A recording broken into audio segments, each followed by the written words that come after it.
I'm real revolutionary right now. Support this man, Black Media. He makes sure that our stories are told. Thank you for being the voice of Black America, Roland. Stay black. I love y'all. All momentum we have now, we have to keep this going. The video looks phenomenal. See, there's a difference between Black Star Network and Black-owned media and something like CNN. You can't be Black-owned media and be scared. It's time to be smart. Bring your eyeballs home. You dig?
Today is Thursday, August 17, 2023. Coming up on Roland Martin Unfiltered, streaming live on the Black Star Network from Los Angeles.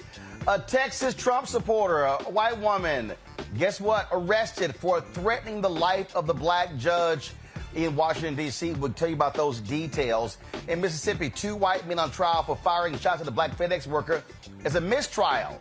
What the heck is going on? We'll talk with Carlos Moore, the attorney for that young man, to figure out what is going on.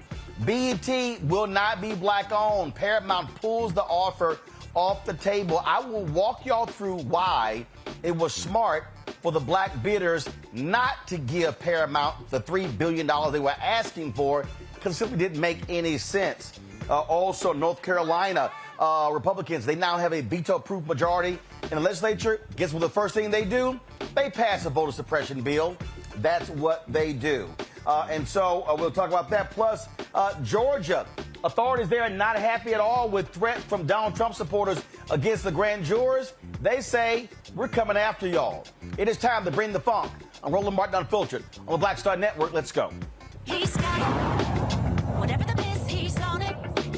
Whatever it is, he's got the scoop, the fact, the find. And when it breaks, he's right on time and it's rolling. Best believe he's knowing. Putting it down from sports to news to politics. With entertainment just for kicks, he's rolling. It's on go, y'all. It's Roland Martin,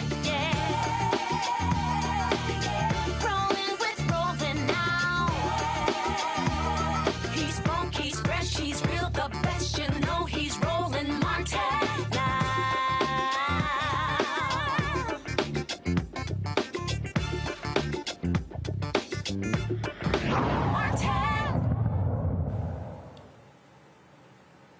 A judge in Mississippi said he had no choice but to declare a mistrial in the case of 2 white men who are on trial for shooting at a Black FedEx worker.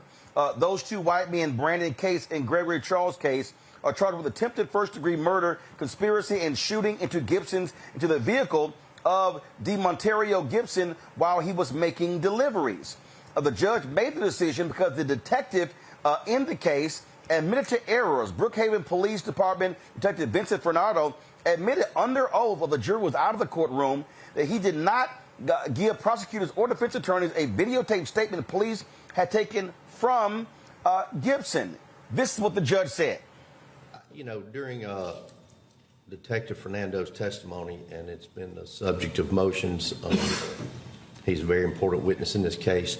The court ruled in limine preliminarily that the shell casings found, I believe, in the home were not admissible.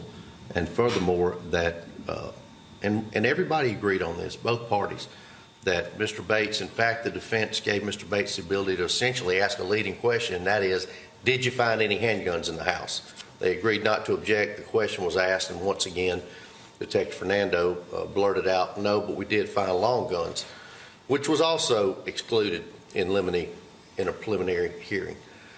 And then we get to his testimony, and wherein there's a disc of the victim, Mr. Gibson, writing a statement, and I haven't watched it. I don't know what was on it, and candidly, that really doesn't matter. We don't get to say, oh, well, the rule got violated, but it wasn't that big a deal. That's a decision. It's got to be turned over. In pretrial discovery, it was not turned over. I have no idea whether there were other things that weren't turned over. And I can assure you, no one hates a mistrial more than the court, because once again, we are in the position of coming back here, doing the same thing, and we've essentially spent 3 days that end up being wasted time and effort. But under the circumstances, and I'll quote, the totality of the circumstances, between in limine matters that were testified to, I had to twice admonish the jury to ignore, or once, Mr. Kitchens didn't want me to do it once. Now, folks, the judge, he was not happy at all with the detective. He had some strong words for him. Since I started practicing law in 1993, the policy of the 14th Circuit Court District Attorney's Office has always been an open file policy, which works great, except for the fact that the state of Mississippi can only turn over evidentiary items to defense counsel if they are provided with those items. I don't know when this case was indicted. I don't have it in front of me. I can't remember it. It really doesn't matter. The bottom line is this file should have been turned over to the DA's office prior to the indictment. And by file, I mean the entire file, including a video recorded statement of the victim, which was also requested by defense to the DA's office. Mr. Bates acknowledges that. He acknowledges that he was told that it didn't exist. And lo and behold, here we are on the second day of trial, and we find out something that these attorneys have been looking for at least a week and potentially months is actually in your file. Mr. Fernando, you understand you've got to turn your entire file over to Mr. Bates' office for him to be able to prosecute these cases. Do you understand that? Yes, sir. So you come out with a video of a statement that nobody's ever seen before. Now, it's about a 4.5-minute video there. The judge was not happy. Carlos Moore joins us now from Martha's Vineyard. He is the attorney for Mr. Gibson there. Carlos, I saw a report where the mother of your client just stormed out of the courtroom. She was not happy at all with this mistrial. That's true. Rightfully so. She is very much disturbed by today's developments. Her son has waited long enough for justice. This happened in January of 2022. The indictment was not to November of 2022, and here we are in August of 2023, 2.5 days of trial, and then the judge declares a mistrial. And so it is very disturbing to not only her, but her son and to everyone involved. This is not hard. If you're a cop, you turn over everything that you have to both sides. Correct. So we believe this was very deliberate and intentional on the part of the Brookhaven Police Department. From the very beginning, we have said that they have played favorites with the cases. We do know that the assistant police chief at the time of this incident was Chris Case, who I've been told is related to Gregory Case and Brandon Case. And so they have done everything they can to delay, and to try to help the cases beat this case. So for folks who don't know what this means, walk folks through it, because this is just now more delays. So what are we talking about here? A month, 3 months, 6 months, a year? We don't know. The best case scenario from speaking with the prosecutor is that this could be retried in October of this year. That's the judge's next term of court. However, he already has cases on that on his docket for October, and he may not be able to fit this trial in October. Adding insult to injury, compounding things, is the fact that the prosecutor retires in December. So if he retires in December and a new prosecutor comes in January and has to come up to speed, who knows when this case will go back to trial. Just absolutely gross police misconduct. Just makes absolutely no sense whatsoever. Have you talked to your client? How's he doing? My client is trying to keep the faith. He is discouraged. He is despondent in a way, but he's still undergoing counseling and has been undergoing counseling since this incident occurred back in 2022. But he is not going to give up. He does know that justice delayed does not equate to justice denied each time. And he believes that at the end of the day, once a fair and impartial jury is seated, that he will get justice. And he's willing to fight for however long he has to fight until that day comes. And, of course, new trial means have to go through new jury selection, all of those different things. Carlos Moore, we appreciate it, man. Thanks a lot. No problem. Thank you. Well, it's got to go to a break. We come back more on Roland Martin Unfiltered right here on the Black Star Network. Don't forget to support us in what we do. Join our Bring the Funk fan club. Your check and money orders are critically important for us to be able to do what we do. So send the check and money orders to P.O. Box 57196, Washington, D.C. 20037-0196. Cash App, $RM Unfiltered. PayPal, R Martin Unfiltered. Venmo is RM Unfiltered. Zelle, Roland at RolandSMartin.com. Roland at RolandMartinUnfiltered.com. You can also, of course, download our Black Star Network app, Apple phone, Android phone, Apple TV, Android TV, Roku, Amazon Fire TV, Xbox One, Samsung Smart TV. And be sure to get a copy of my book, White Fear, The Browning of America, Making White Folks Lose Their Minds, available at bookstores nationwide. Also, you can get from Amazon, Barnes & Noble, Target, Books A Million. Download the audio version on Audible. We'll be right back. You go into a barbershop in a 700 credit score neighborhood, black or white. They're talking about their ideas and they're talking about how they're going to move on those things. You go to a barbershop in a 500 credit score, equal brilliance but bad culture. They're talking about other people. You go to a winner's barbershop. Here's what I'm doing. You go to the barbershop of where people feel defeated. They talk about other people, either celebrities or people they admire, but also often, I don't like Joe. I don't like Roland Martin. Well, let me tell you something. I don't understand people. How could you not like anything here you see? You should just be like, this is amazing. It's cool. You may not even like how he does it or how I do it, but it's like, you know what? They're succeeding. They're killing it. All you should be is, that's fantastic. But if I don't like me, I'm not going to like you. If I don't feel good about me, it's hard for me to feel good about you. If I don't respect me, don't expect me to respect you. If I don't love me, I don't have a clue how to love you. And here's the big one. If I don't have a purpose in my life, I'm going to make your life a living hell.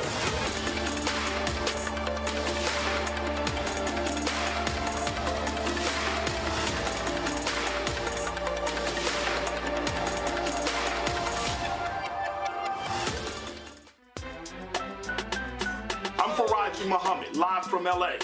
And this is The Culture. The Culture is a two-way conversation. You and me. We talk about the stories, politics, the good, the bad, and the downright ugly. So join our community every day at 3 p.m. Eastern and let your voice be heard. Hey, we're all in this together. So let's talk about it and see what kind of trouble we can get into. It's The Culture, weekdays at 3, only on the Black Star Network. Hi, everybody. I'm Kim Coles. Hey, I'm Donnie Simpson. Yo, it's your man Deion Cole from Blackish, and you watch Roland Martin, Unfiltered.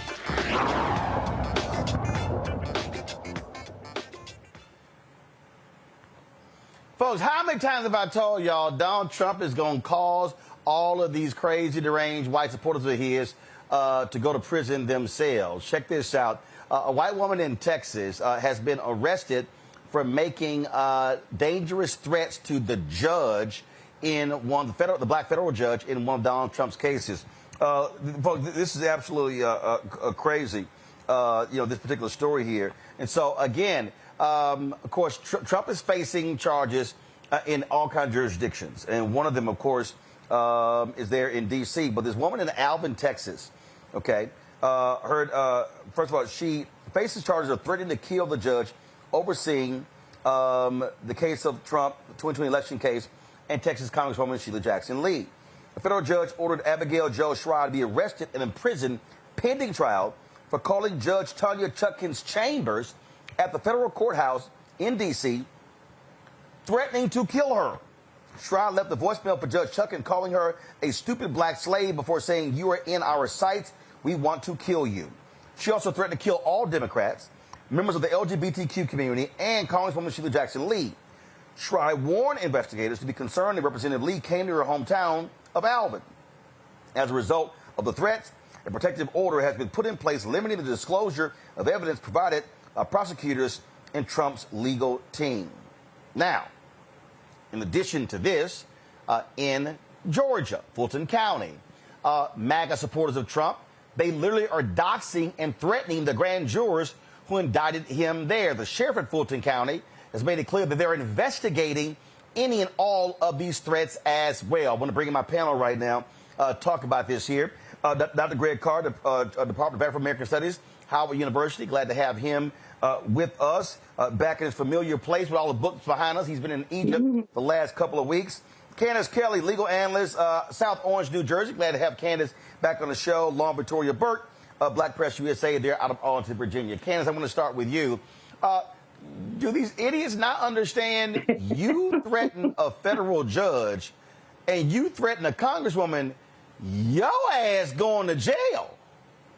They don't understand that, and the reason they don't, Roland, is because their leader is doing the exact same thing. And that's what they're following. They're following the leader. They don't even understand the implications. You know, the one woman that we're referring to that threatened the judge and threatened the representative, she said, listen, I really wasn't going to do that. I wasn't going to go to D.C. But she did add, but if they do come down here, if I do see Lee down here, well, then I will get her. She didn't even have the wherewithal to understand what she was saying in the midst of potentially being arrested. And again, that is because what we see Donald Trump doing to the grand jury, doxing people, making sure that people know everybody's information, setting it up, saying that, hey, everybody's fair game. And no one has gotten him yet, and that's why he's going to continue to do this until he is actually stopped. I think what's most interesting about this is if you look at other cases, in New York, for example, you can't dox somebody on the grand jury because they don't show the names. In the rape case that he was involved in, and he was found guilty of assault, there were no names that were revealed on that grand jury, and that is because of the simple reason that you want to keep these jurors safe so that they can carry out the law in a way where they won't feel threatened. So I'm not sure why in this particular case, which was so sensitive and racially charged, they didn't just request the grand jury members' names not to be revealed, which they could have done, but for some reason they didn't, and here we are. Well, it's interesting because, Lauren, you actually sent me a text about this.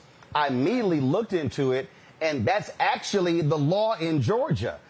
When an indictment comes down, I was shocked by that because normally grand jurors are private. You don't know who they are. But in Georgia, when they indict, they literally, their names are listed.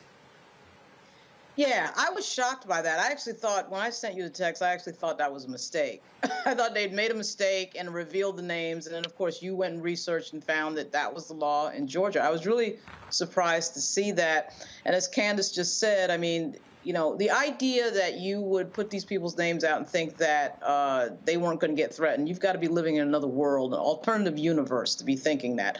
Donald Trump is intentionally trying to incite his supporters to violence. That is what he's doing. I give you January 6, 2021. That's what he's doing. He wants to get people riled up. He's putting out lies about Fani Willis. He's been doing this the entire time. And at some point, someone's got to sanction him. It's a question of who is going to do it. I put my money on Judge Chunkin, but who knows? I mean, I just think that this idea that we're sitting here acting like we're dealing with a normal person, he knows exactly what he's doing. He knows exactly what he's trying to incite. He is going to continue to do it until someone stops him. This is the game that he always plays. And for some reason, Merrick Garland and all these people can never find the guts to do anything. I think it was Nicole Hannah-Jones the other day put out on Twitter a pretty good question. And somebody put out that, you know, if this was some gang leader in some drug case and they did this, there is absolutely no way that that would go for more than 48 hours without some sort of court order coming out. I have absolutely no idea why everybody's waiting for something to happen to do something. I mean, we already have a huge precedent for violence at the United States Capitol. So I'm not sure what big clue has to be sent or what has to happen to wake people up to that this is what Donald Trump does, and he'll continue to do it. Well, and Greg, here's the deal. These far right-wing websites, you got racial slurs. They're putting the address of the grand jurors out there. This is a statement from the Fulton County Sheriff's Office. Quote, the Fulton County Sheriff's Office is aware that personal information of members of the Fulton County grand jury is being shared on various platforms. As the lead agency, our investigators are working closely with local, state, and federal law enforcement agencies to track down the origin of threats in Fulton County and other jurisdictions. We take this matter very seriously and are coordinating with our law enforcement partners to respond quickly to any credible threat and to ensure the safety of those individuals who carried out their civic duty. If anyone becomes aware of a threat, please call 911 immediately or contact your local police department. Look, the thing here, Greg, look, these MAGA people, they really are deplorables and they are dumb, but are they not paying attention to all of January 6 folks? They will throw your ass in prison. And some of these people are in prison for 3, 5, 10 or more years. So keep playing around and then watch what happens, because Fulton County, They are not going to be nice to these folks. Yeah, I'm not sure, Roland. If you try to call them at 911 right now, you should get a busy signal. Why? Because they've already made the threats. I mean, come on. Right. What are you going to do? These folks have talked about a hit list. They've talked about sending death warrants. They're doxing them with that's a very nice car you have. Shame if something happened to it. Photos, home addresses. Forget 911. That's after the fact. These people have already done it. You know the difference between the Red Scare of the 1950s and 60s and mass hysteria with people pointing fingers at each other, or the Palmer raids of the 1920s with the Red Scare stuff, or for that matter, the 1850s leading up to the Civil War and jumping on the abolitionists. You know the difference between every time this has happened and now? Technology. You now have a virtual clavering. You've got a virtual clavering. Yep. Every one of these white nasties is deputized. The cops can't stop somebody from rolling up on somebody in a Publix or at the QT, or because they got their names, they got their addresses, they're in their social media. I mean, you know, forgive me if I'm underwhelmed by the idea that the Fulton County anything can save anybody from this. And correct me if I'm wrong, Candace, but the feds don't allow you to name the grand jurors. Now, you know, and then that's how you protect grand jurors. The state of Georgia, and I'm sure if we do a little digging, and I'm going to try to do a little digging to find out about this, there's got to be some Jim and Jane Crow reason why they allow you to name grand jurors at this point. I wouldn't be surprised if it doesn't go back that far. But the point is this. Once you have put somebody's name in the street on social media, they are not safe. And so the other thing I would say is in the federal indictment, Donald Trump may have already violated the terms of his release by threatening witnesses. So if they wanted to lock him up now, there's probably a case to be made that he could already be locked up. But, you know, again, as you say, Lauren, they just don't seem to want to push the envelope, even when they have every legal right to do so.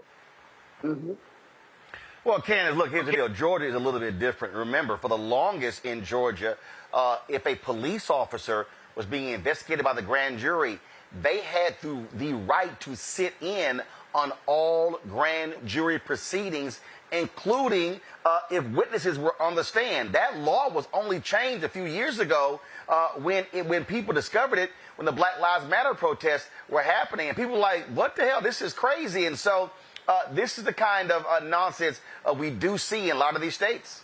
Yeah, and it is on a state-by-state basis, and that's why we are here specifically in the state, because of the particular penalties that go along with it. There's more of a chance, obviously, for Trump to go down. But when we look at this and you talk about the law that used to be on the book with the police officers, this is all intimidation. And what this does in the future is other people who are in Fulton County, who are in Georgia, once they see this happening and a lack of anything happening, they're going to say to themselves, I don't want to be on the grand jury anymore. I'm not going to respond to anything that comes in the mail. And that interrupts the whole process so that people who look like you and me are stopped because of things like this that people are not taking care of.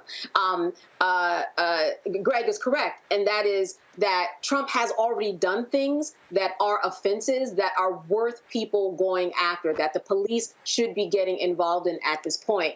But there's this whole thing about, making sure that they keep him in kind of his own lane, keep him away from the fray so that he doesn't use this as some type of a campaigning tactic. And they're really trying to balance things. I think that's what's going on right now. But he definitely has done things just like this woman, nonetheless, that are wrong and are offenses that he could be and should be penalized or arrested for. Well, keep in mind, you have several people who are indicted with him who literally tried to intimidate those black poll workers in Georgia and went to their homes. This is what they do. Hold on one second. We come back because there are other members of the deplorable MAGAs who literally are threatening political violence and calls for a civil war, but they've been calling for that. Again, the Civil War never ended, y'all. It just had a long impasse. Yeah. We'll break it down further. You're watching Roland Martin Unfiltered right here on the Black Star Network. Hatred on the streets, a horrific scene, a white nationalist rally that descended into deadly violence. White people are losing their damn minds. As an angry pro-Trump mob storms the U.S. Capitol, we've seen shooting. We're about to see the rise of what I call white minority resistance. We have seen white folks in this country who simply cannot tolerate black folks voting. I think what we're seeing is the inevitable result of violent denial. This is part of American history. Every time that people of color have made progress, whether real or symbolic, there has been what Carol Anderson at Emory University calls white rage as a backlash. This is the rise of the Proud Boys and the Boogaloo Boys. America, there's going to be more of this. Here's all the Proud Boys, guys. This country is getting increasingly racist in its behaviors and its attitudes because of the fear of white people. The fear that they're taking our jobs, they're taking our resources, they're taking our women. This is white fear.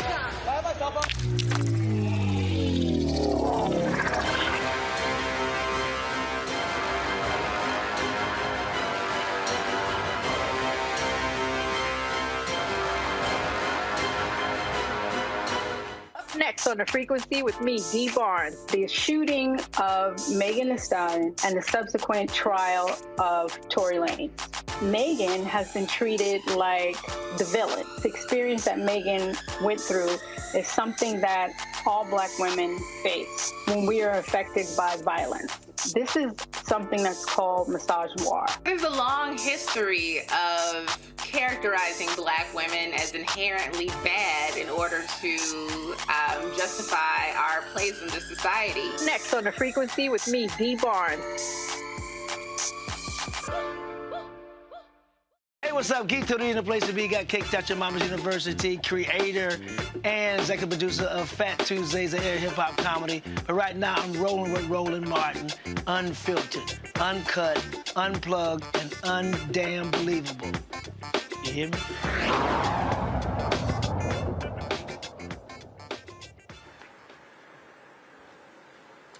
A state rep in Michigan, Matt Maddox, sparked a lot of controversy on social media with his remarks, "Free the 16 electors poolside party" at his home. In an audio recording obtained by The Messenger, Maddox warned supporters that a civil war could erupt or that people would get shot if the government continued targeting conservatives. Listen. Love you all, and thank you for being here tonight and supporting us. It's been difficult for Michonne and I, and I talked to Wes, and I said, Wes, if the government continues to weaponize these departments against conservatives and the citizens that are the taxpayers, what's going to happen to this country? Does anyone have any idea if this doesn't stop? We're going to take your building away from you and tear it down without your permission. No, what's going to happen? No, what's going to happen before that? Yeah, the goal is communism, right? Or Marxism.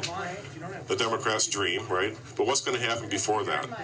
Someone's going to get so pissed off they're going to shoot someone. That's what's going to happen. Or we're going to have a civil war or some sort of revolution. That's where this is going. And when that happens, we're going to get squashed. The people here are going to be the first ones. Okay. Come on in. If you're ready for your close-up, Michonne, you're being honored for being an elector. So give her a round of applause. Michonne rules. All right. Thank you, Michonne. Other electors here, but I didn't want to out them. They're just among the crowd, and I didn't know if they wanted to say anything. But it's really better for none of us to say anything. Which is hard, because I like to say shit. They're dismantling the Trump campaign, one person at a time. Michonne's the person in Michigan. She's a target.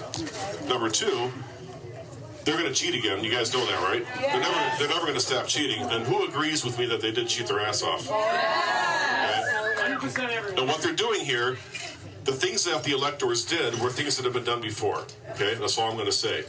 And they're trying to take away our right to appeal an election or to question election. Okay?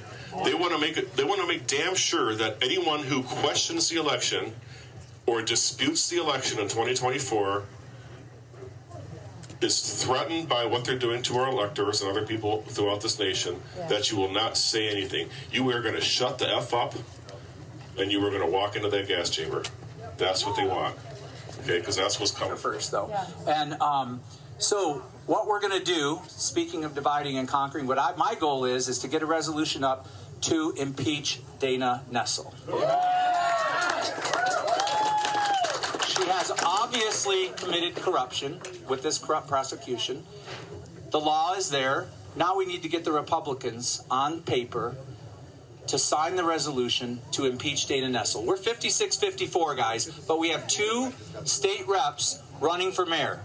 Westland and... Against her? Yes. Not against me. Not against me. Oh, okay. Westland and Warren, Weiss and Coleman.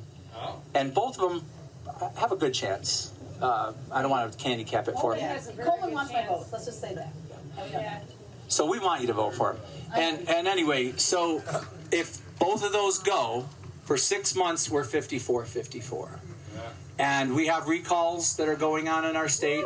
If a few of these Democrats are recalled, it's even less than that. So don't lose heart. Don't think that all is lost.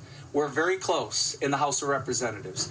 We do have some work to do with trying to buck up some Republicans and trying to inject backbones up into them. But Matt and I will work on that if you just keep supporting us and keep praying for us and keep spreading the word and don't buy into the narrative. So why is Matt Maddox so upset? Well, it's because the Attorney General Dana Nessel actually charged Maddox's wife, the former co-chair of the Michigan Republican Party, with falsely claiming they were duly elected electors for Donald Trump. That's why they're upset, y'all. And so understand the thing here, Lauren, that people have to understand. These people have always threatened violence. They've always tried to attack people. That's what January 6th was about. They were saying it before that. They're angry and all this. Oh no, these people are wrong, and we should. They're taking away our rights. No, y'all are just mad because y'all actually broke the law, and that's the deal. They don't believe in being held accountable again because their dear leader has never been held accountable. All of these people are taking their marching orders from him, and I'm gonna tell you who I'm also gonna blame here, Lauren. I'm going to blame the Mitch McConnells of the world who were gutless and afraid to impeach him because had they had the guts to do it, they would have sent a signal to the rest of these yahoos that he is evil and has no place in our political society. Yeah, Mitch McConnell had an opportunity to impeach him. Not only that, had they passed that impeachment vote, had he gone into his caucus and told them to vote for impeachment at that crucial moment, he would have been ineligible to run for president again. So the question of that would have been decided in that moment. I mean, everybody knows that the entire Trump MAGA movement is built on identity politics and anger, and with an underlaying of if you don't do it our way, we're going to be violent. I mean, they are basically, the other part of this, though, is what Greg brought up, this virtual clavern concept, which is, of course, extremely accurate. Until we get these social media companies regulated and Section 230 dealt with, this is going to go on again and again and again, because as it stands now, these social media companies are not legally responsible for anything on their platforms that causes a problem, or in the case of, January 6th, violence at the United States Capitol. And they're just not responsible for anything on the platform.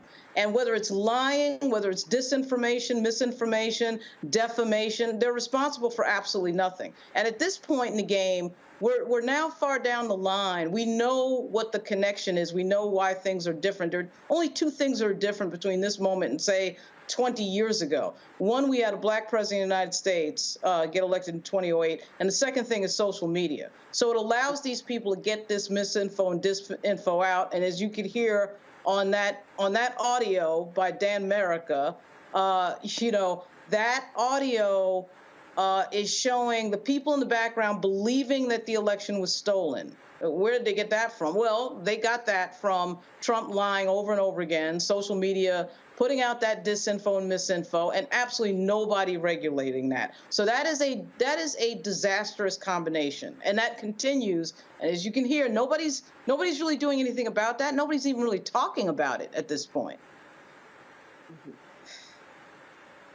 But see, here's the thing I think that people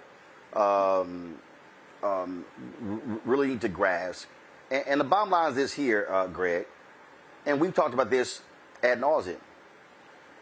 White nationalists and white supremacists, they are the backbone of the Republican Party.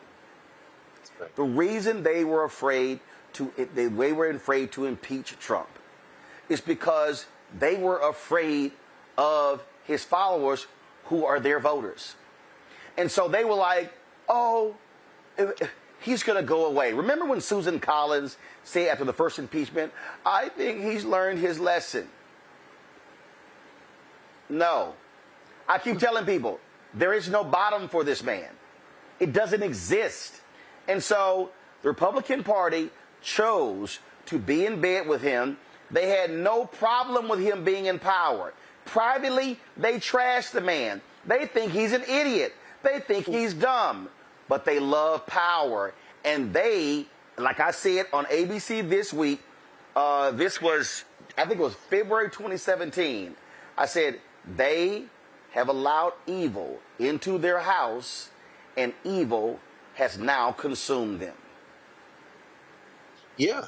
I mean, that's the bottom line, Roland. I mean, there are a number of, I guess it's a fundamental conundrum we're faced with here.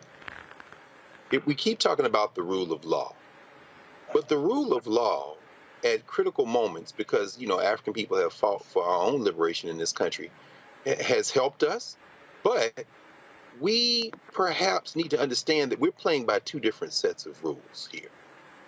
Fani Willis, of course, has used RICO masterfully in this indictment of Trump with the grand jury. But let's not forget this. She kind of likes RICO. I was in class last night with my law students, and one of them brought up the fact that, you know, she went after Young Thug down there on a RICO case. And to echo what Lauren said, whether it was Nicole Hannah-Jones or whoever said that they were black, it'd be different.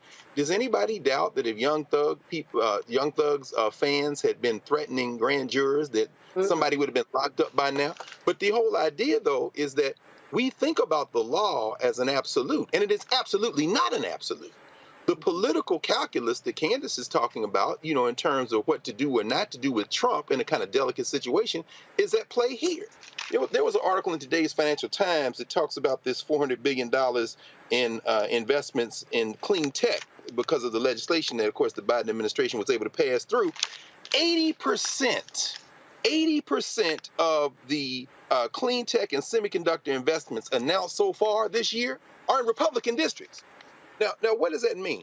That means that this white nationalist party gets the benefit of a federal government that's working for everybody. So when you say, and when we understand them to be power hungry, it's not just power hungry for benefits. They're getting the benefits. It's power hungry for little niggling reasons. Race is at play here. If the Democrats were in charge of all three branches of government, the Republicans would benefit. But it's not enough to benefit. It's not enough to be a citizen. They are white nationalists. And we have to understand that the rule of law is not going to save us. We keep saying, oh, well, they got to do this about a law. They got to do this about... Set the law aside. I'm very happy, for example, that this guy is talking like this. Matt Maddox, who, by the way, owns 8-1 bail bonds in Michigan, Michigan's largest bail agency. So you know he ain't never going to be against no cash bail. Let them talk. They're using the First Amendment and trying to hide behind the First Amendment. What they're also doing, finally, is this.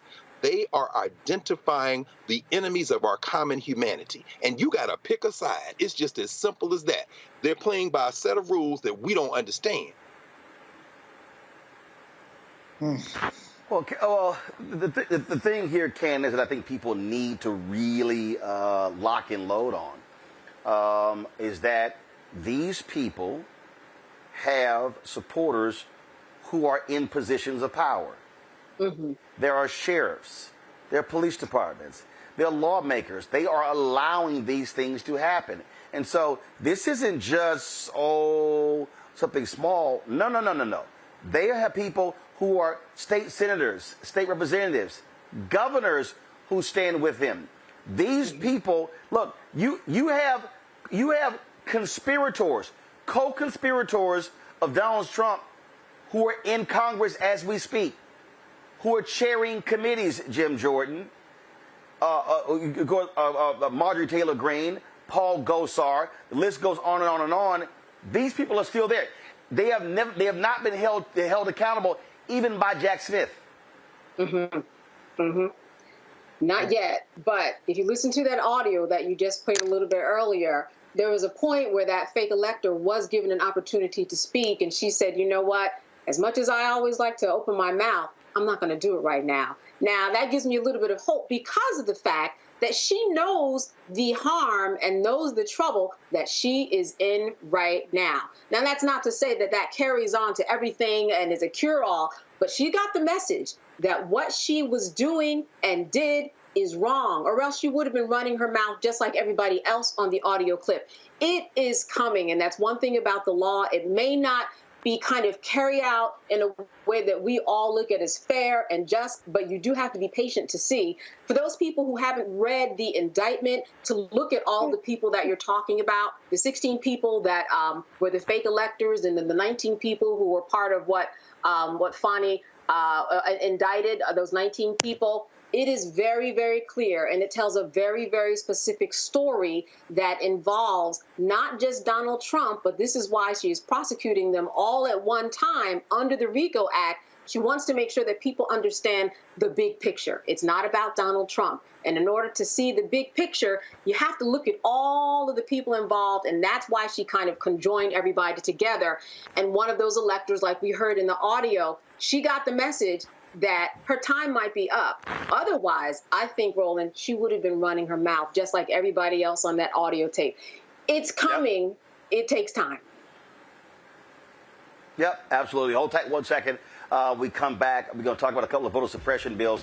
Some breaking news out of Texas regarding their voter suppression bill. But in North Carolina, you know those Republicans, once they got a veto-proof majority in the legislature, when that turncoat Democrat became a Republican, oh, that's the first thing they did.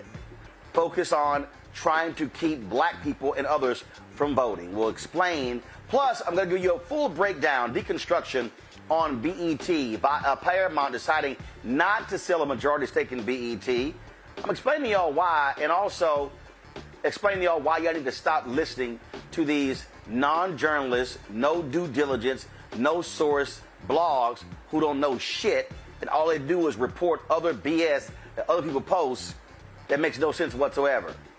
Yeah, I'm going to break it all down for you. You're watching Roland Martin Unfiltered on the Black Star Network. Next on the Black Table with me, Greg Carr. The United States is the most dangerous place for a woman to give birth among all industrialized nations on the planet. Think about that for a second. That's not all. Black women are 3 times more likely to die in this country during childbirth than white women. These healthcare systems are inherently racist.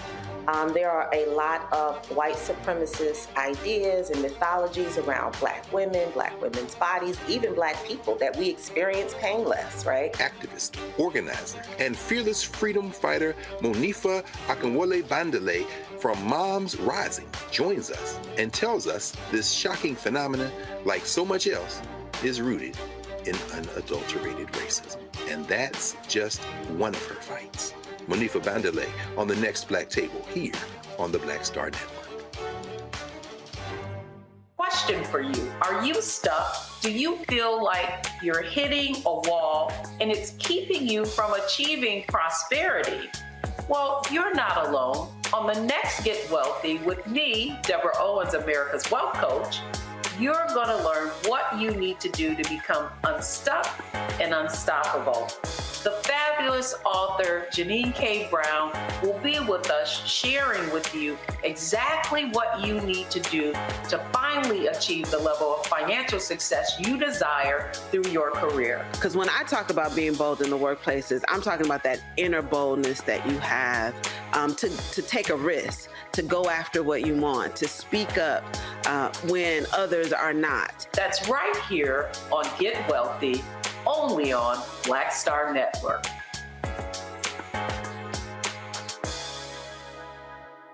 Hello, I'm Paula J. Parker. Truly proud on the Proud Family. I am Tommy Davidson. I play Oscar on Proud Family, Louder and Proud. Hi, I'm Jo Marie Payton, voice of Sugar Mama on Disney's Louder and Prouder, Disney Plus. And I'm with Roland Martin on Unfiltered.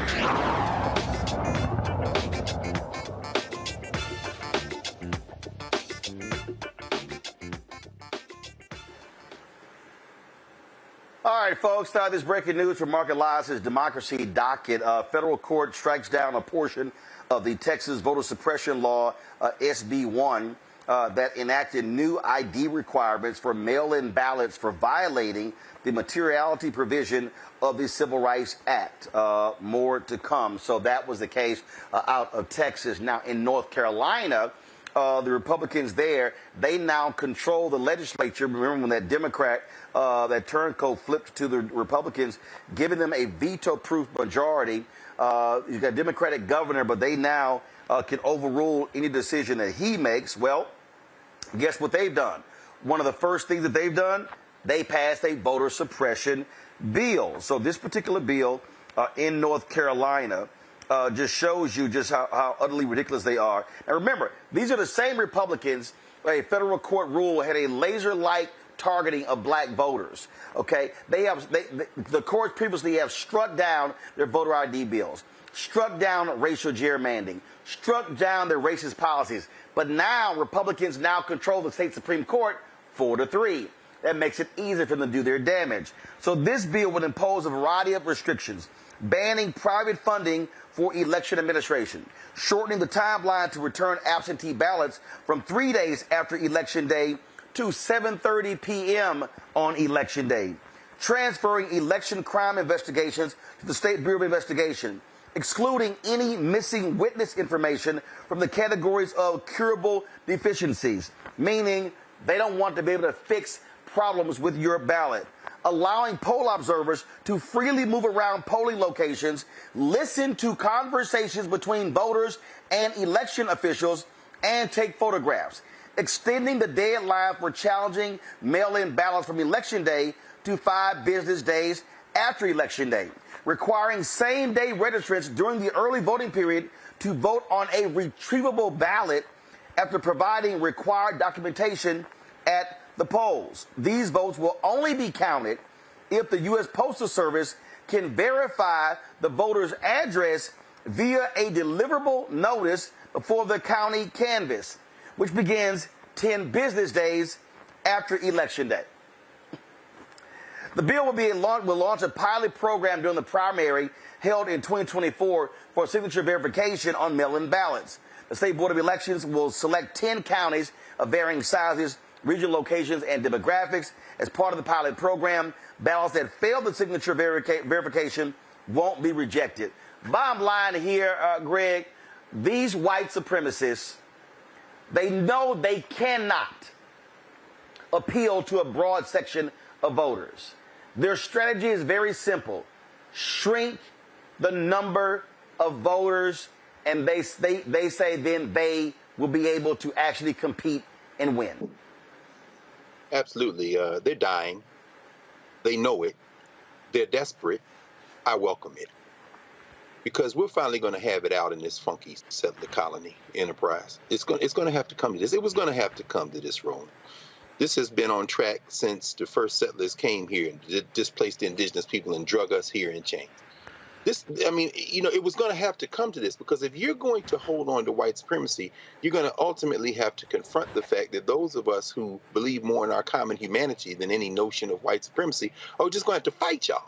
I mean, can you imagine if you're in line and you are now talking to a voting official about whatever you need to do to cast your ballot, and somebody comes over there, not even ear hustling. They just gonna sit there and listen to you. Somebody gonna mess around and get their ass whipped in North Carolina. And the Tricia Cotham legislature, congratulations, Tricia Cotham, you who are of the short-lived appointment coming out of Charlotte, you will be voted out of office soon. So, this seems to be the new strategy, whether it be Cotham in North Carolina or the sister down in Georgia, just, run one in one party and then flip over to the white nationalists. Well, you're setting your folks up for a confrontation. You're taking away all of the niceties. Now, as it relates to Texas, as you said there, that case with SB 1, where the judge says, you violated the materiality provision of the Voting Rights Act, meaning that you can't use these ticky-tack errors, these trivial errors, as a pretense to stop people from voting. In that case, it was voter ID, social security numbers, and I guess I think the report was it's scheduled to go to trial on the 11th of September for a lot of folks who have complained about this. It's a very similar strategy. If you can just shave off a few people, intimidate a few other people, get a few other people to say, I'm not even going to go through it. you might be able to steal a few more elections and a few more cycles in a country where there's some more census data has just come out to show that basically everybody 12 years old and under in this country is majority non-white. So they know what's coming. But here's the final thing. If you just a little study of our history, and you talk about this all the time, Roland, in the 1930s, 40s, 50s, and 60s, the white primary challenges in Texas, the work in Mississippi and Georgia and Alabama and North Carolina, those voting rights cases, Virginia, shows us this. You can put all the mother effer may I rules and roadblocks in place. We will learn those rules better than you. And you know who's going to get their throat cut? The hillbilly horde who shows up with the wrong numbers on election day. They might mess around and shrink their own electorate if we will get serious enough and remember what our ancestors did and follow these rules to a T while we overwhelm them. Before I go to Candace, this end, Donald Trump's lawyers have responded to the federal prosecutors. They want to start his trial January 2024. These dumbasses with Trump's lawyers, they are suggesting to start his trial in 2026.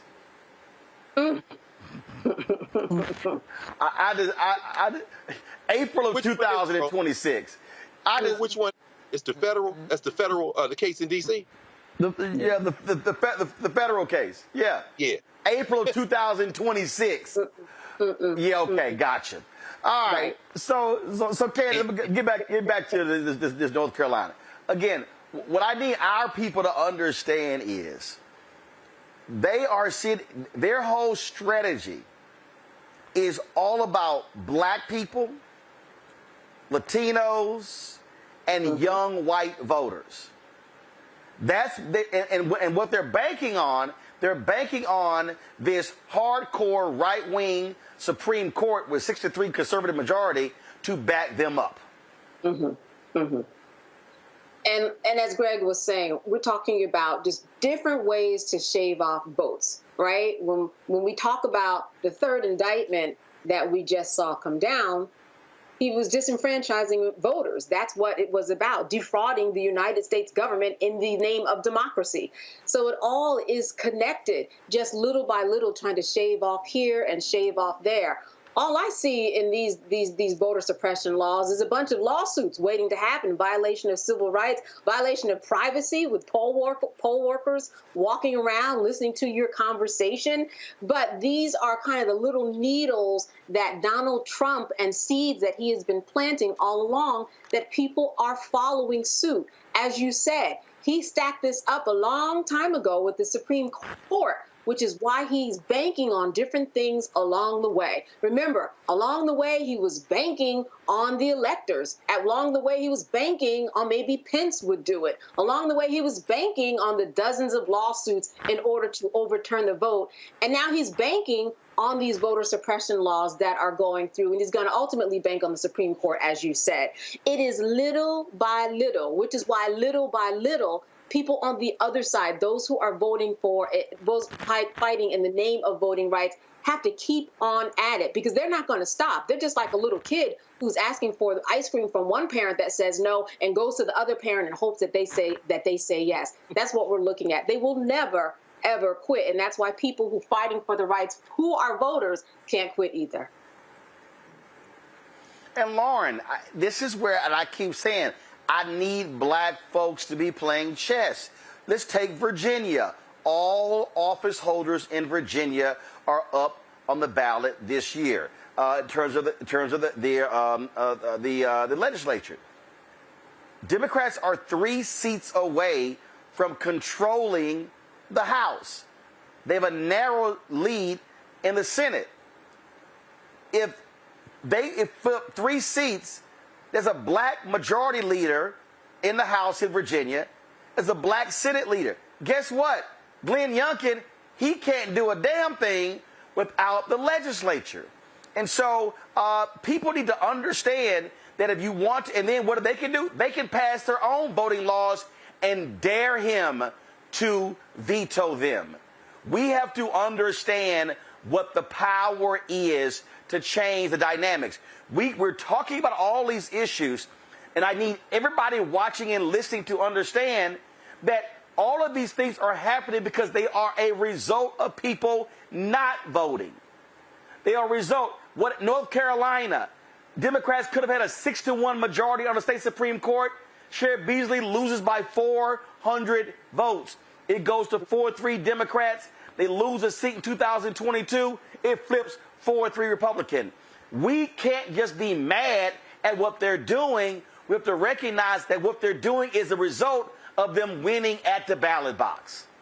No, absolutely. And, you know, what you said about Virginia is for real. There's really a realignment in Virginia, in my view, that I think is going to be reflected in the rest of the nation, even though Virginia is 20% black and the nation's 14% black. But you could end up with a black Speaker of the House from Portsmouth, Virginia, Leader Don Scott, as Speaker of the House in Virginia.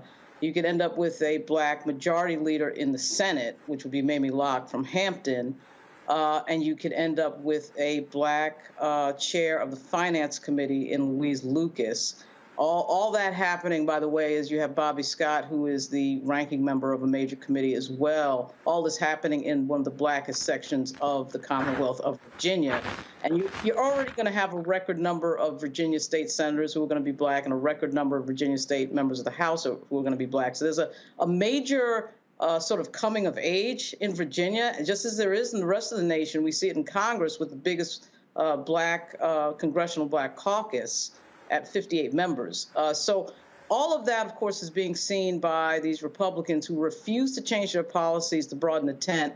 And it really is a shame because if you think about the history of the Republican Party, it was Richard Nixon in the 1950s who actually made a speech to that segregation, that the segregated country that we knew of should end. He abandoned that entire thing in 1968. And of course, Barry Goldwater came on in 1968. And by the way, you know, Roger Ailes was Barry Goldwater was 64. Goldwater was 64, and his book, The Conscience of a Conservative, that became their Bible. And many of those Republicans that supported civil rights flipped because of Barry Goldwater, and that's what led to the present-day Republican Party. That's what I was going to say. So at any rate, 68, Nixon abandons the entire idea of going back. They tried it again with the Bushes, right? So George H.W., but really George W., was trying to broaden the tent in the Republican Party. He was trying to get Latinos in the Republican Party, trying to get minorities. Then they abandoned that. What ends up happening, of course, is we have the election of the first black president of the United States. Then the Republican Party then decides at that moment, in my view, to go backwards, to go all the way back, really, to the 1800s. You know, that's a shame because there were moments in there where the Republican Party could have led in another direction.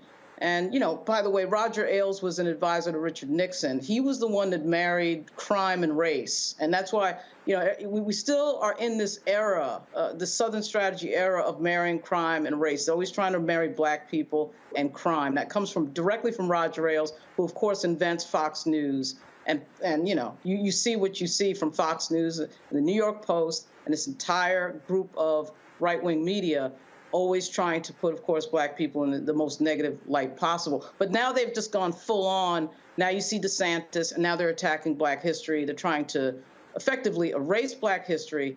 And it is going to, as Greg Carr, as Professor Carr just said, it is going to come to a collision because this party has decided not to broaden the tent and not to even make any sort of attempt to try to get anybody into that party that would broaden the tent, and realize the two parties are very close. These elections, these national elections, are extremely close, even though Biden won by 8 million votes. The Republicans haven't won a majority in now, 20 years on the national level? So it is going to come to a head. There's no doubt about it. Mm-hmm. But this is the thing, though, that I need our people to understand, Greg, is that first of all, several things happening. Yes, they're making it difficult, but a number of us are voluntarily checking out.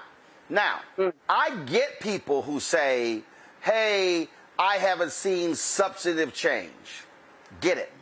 I was watching a video, the guys who did the song F Donald Trump, He said, hey, I went in the hood, and a bunch of these brothers are saying, oh, man, you know, we got money. We got those checks when Donald Trump was there. We ain't got checks from Biden. First of all, your ass didn't get no checks from Donald Trump. Okay? It was passed in a Democrat-controlled House. It was passed in the Senate, signed by him. So this notion that Donald Trump alone was sending folk checks is stupid, okay? It's just stupid and dumb, all right? And if you go back and check the record, look at how many Democrats voted for it versus how many Republicans voted for it. And so our people have got to understand that, again, here we are complaining after the fact, but if we check the hell out of elections, yo, they gonna keep running the table. And I just keep trying to explain to people, please, by all means, show me substantially. And I saw that fool Larry Elder was on the Breakfast Club today, just lying his dumb ass off. They were out there just show me substantially what Republicans are putting on the table that is beneficial to black people. And I'm sorry, it is porous and it is a joke. And there is no way in hell, if you are a Republican and you are down with Donald Trump and MAGA, there is no way in hell I will remotely consider voting for you. Right. I mean, Roland, again, I mean, it's the importance of this platform. It's the importance of the work that you're doing. We have to use every tool in the toolbox. This is a full spectrum fight. We have to vote. We have to organize. We have to pool our resources. It's difficult for people to grasp, I think, for some of us to grasp anyway, the fact that facts don't matter. As I said, $400 billion in this tech stuff and you know, new jobs, and 80% of that money going to Republican districts, and yet Ron Johnson, a ghoul, can stand up in Wisconsin and claim credit for something that he voted against. All of these districts getting this infusion of resources, and when you tell them that everybody in the white nationalist party voted against these resources you're getting, it doesn't change a thing. We're faced with the fact that these folks have decided that they're going to throw caution to the wind because people are simply in this country not going to study. Facts don't matter. Today, another member of the Hillbilly Horde in Georgia, this Colton Moore, state senator in the 53rd district in Georgia, wrote to the governor saying that 3/5 of the legislature in Georgia want Fannie Willis investigated. They're going to try to take her out using legislation that passed through the Georgia legislature. And it's making the point you're making, Roland. When you do not register to vote and you do not exercise your franchise, you leave these hillbillies in a position to push through this kind of thing. And what they're doing, again, to reinforce what Lauren has been saying, they're creating a series of fail-safes. And what you've been saying, if they can't get you through the legislature, they'll get you through the courts, or they'll get you through the state house, the governor's mansion. And as Candace has laid out, what you see is then they will go full menu and take whatever tactic they need to stop you. We have to take that same approach. And part of that approach is making sure you're registered to vote. If for no other reason, if you don't vote, you can serve on a jury. We have to be more intelligent to this, but we have to recognize that facts don't matter. This is not a question of persuading people through logic. This is a blood sport that is speaking to the visceral, most lowest common denominator reptilian brain element of human identity. And I'll to give this here, Ken, as this again goes to show you how blatant these folks are as liars. This idiot, Greg Abbott, put out a tweet announcing a record $142 billion in total investment for Texas transportation infrastructure. Thanks to our booming economy, Texas is improving our roadways to meet the growing needs of our state. No, you lying ass. That's because of the Biden-Harris infrastructure bill that your party voted against. This is why what Biden should do is every damn announcement taking place there, that show up and slap your name on everything. This project is courtesy of Joe Biden and Kamala Harris. Same thing. See, this is the thing that there was a story that came out today and they were talking about Terrence Woodbury's information where there was a brother in the focus group who said, Trump got stuff done. No, he didn't. He lied. It's just some dumbasses believed it. But he kept talking about how great things he did, but it was an absolute lie. These folks don't talk about it enough. They don't actually brag enough. They think that's unseemly. No, that's what you have to do, because a bunch of Simple Simons don't know anything else. Well, I think one of the things that they're trying to balance, once again, just like the legal system is how much weight are we going to give these stories so that you can give more fodder for Trump to kind of latch his paws onto and make something about it in the media. And there's such a very fine line that you play when you play everything out in what ultimately becomes Trump's world. But what we're seeing right now is Trump's whole defense. I believe it, right? I believe that the infrastructure monies came from something that happened within the Republican Party, not the infrastructure bill that we know Biden has been working on and has been moving along. But if I believe it, and if I say it enough, well, then it was true to me. And if it's true to me, then that's okay. That's going to be my defense for everything. That's going to be my narrative for everything. Yep. That's going to be my reason to be. And that is ultimately going to be Trump's defense in this court of law. I thought it was true that I lost the election. And so when we see these types of people acting in the way that they do, it's all echoing what Donald Trump has been laying out for years. Just say it enough and people will believe. That's what we're seeing, his defense being played out. Yes. All right, folks, hold tight 1 second. When we come back, I'm going to talk about Paramount pulling the BET auction. I'm going to walk y'all through what really went on here and why it was stupid for anybody to give Paramount the amount of money they were asking for. You're watching Roland Martin Unfiltered right here on the Black Star Network.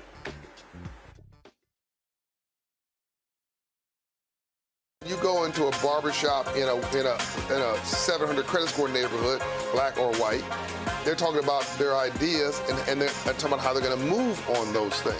You go to a barbershop in a 500 credit score, equal brilliance, but bad culture, they're talking about other people.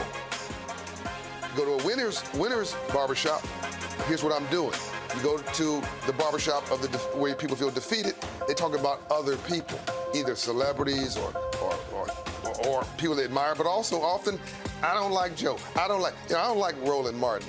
Well, let me tell you something. I don't understand people. How could you not like anything here you see? You should just be like, this is amazing. It's cool. You may not even like how he does it or how I do it, but it's like, you know what? They're succeeding. They're killing it.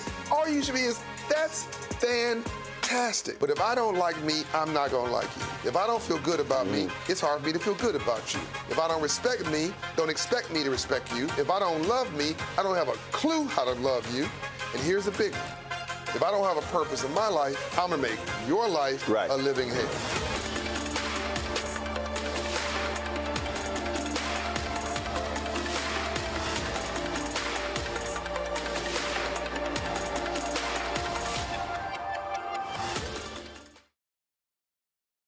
On the next A Balanced Life with Dr. Jackie, we're talking all things mental health and how helping others can help you. We all have moments where we have struggles, and on this week's show, our guests demonstrate how helping others can also help you.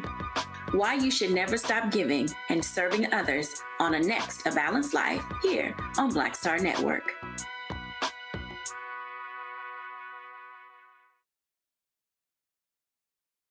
Question for you. Are you stuck? Do you feel like you're hitting a wall and it's keeping you from achieving prosperity?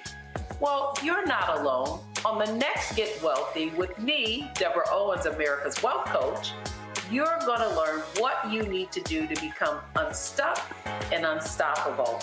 The fabulous author Janine K. Brown will be with us sharing with you exactly what you need to do to finally achieve the level of financial success you desire through your career. Because when I talk about being bold in the workplaces, I'm talking about that inner boldness that you have to take a risk, to go after what you want, to speak up when others are not. That's right here on Get Wealthy, only on Black Star Network. Farquhar, executive producer of Proud Family. You're watching Roland Martin Unfiltered.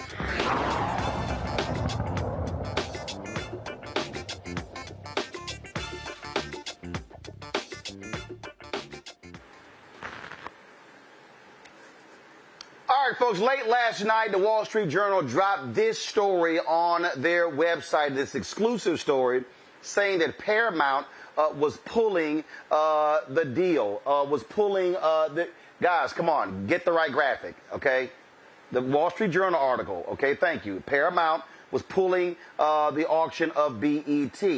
And so what the article laid out, it mentioned that Tyler Perry, Byron Allen, Diddy, and others were bidding on the network, and that the sale of BET was not going to, frankly, help their balance sheet. Now, Paramount, based upon all available reports, they were looking to fetch some $3 billion for majority stake BET. Okay, that was idiotic, okay? Control room, pull the story up from the New York Times when BET was sold, okay? Now, remember, y'all, Bob Johnson and Sheila Johnson, co-founders of BET. They make the announcement, the selling of BET, all right? BET was sold for less than $3 billion, okay? It was $2.34 billion and the assumption of about $500 million in debt. So BET sold for slightly less than $3 billion. So think about that. BET sold years ago for less, was it 99? For less than $3 billion, and your Paramount, you actually thought somebody was going to bid on BET in 2023 for a majority stake for $3 billion?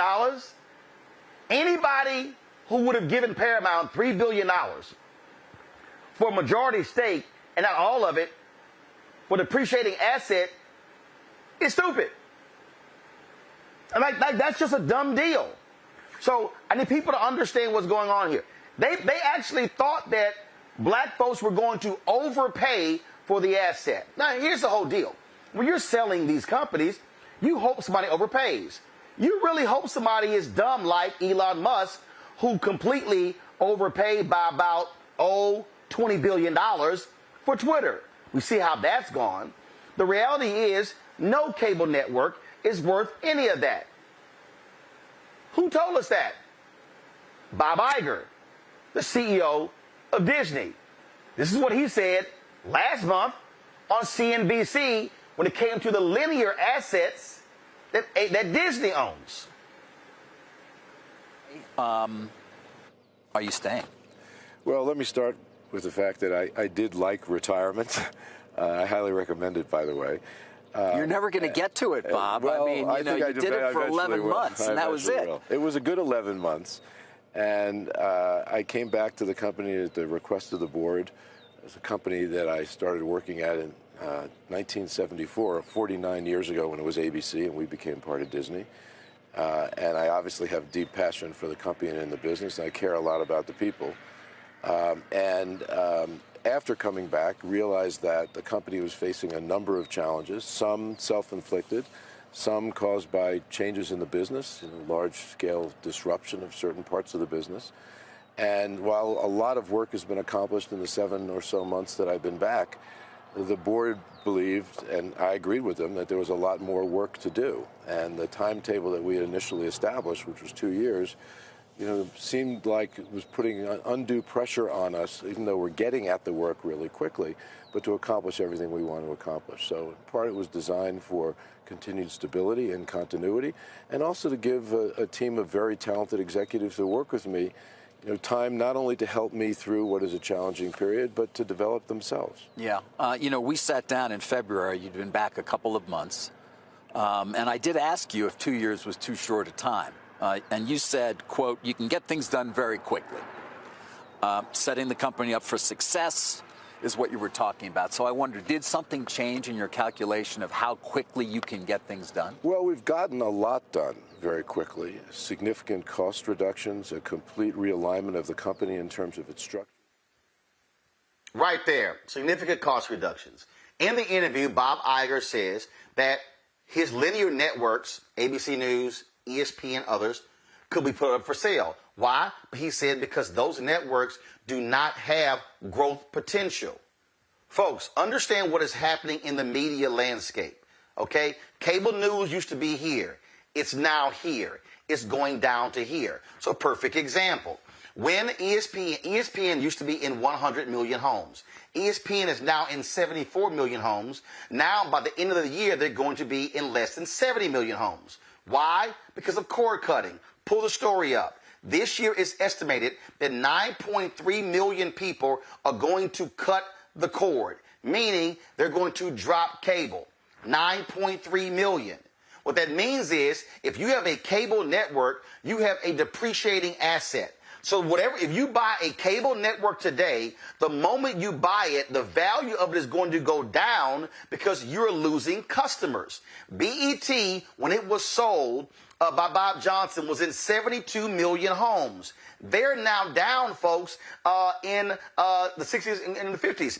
The game is being changed in cable, in the cable. So it would be crazy to buy an asset today for more money than what is actually worth. It makes no sense whatsoever. If you actually run the numbers, BET at best, if you're going to purchase a majority stake in BET, it's probably anywhere from $1 billion to $1.2 billion at best.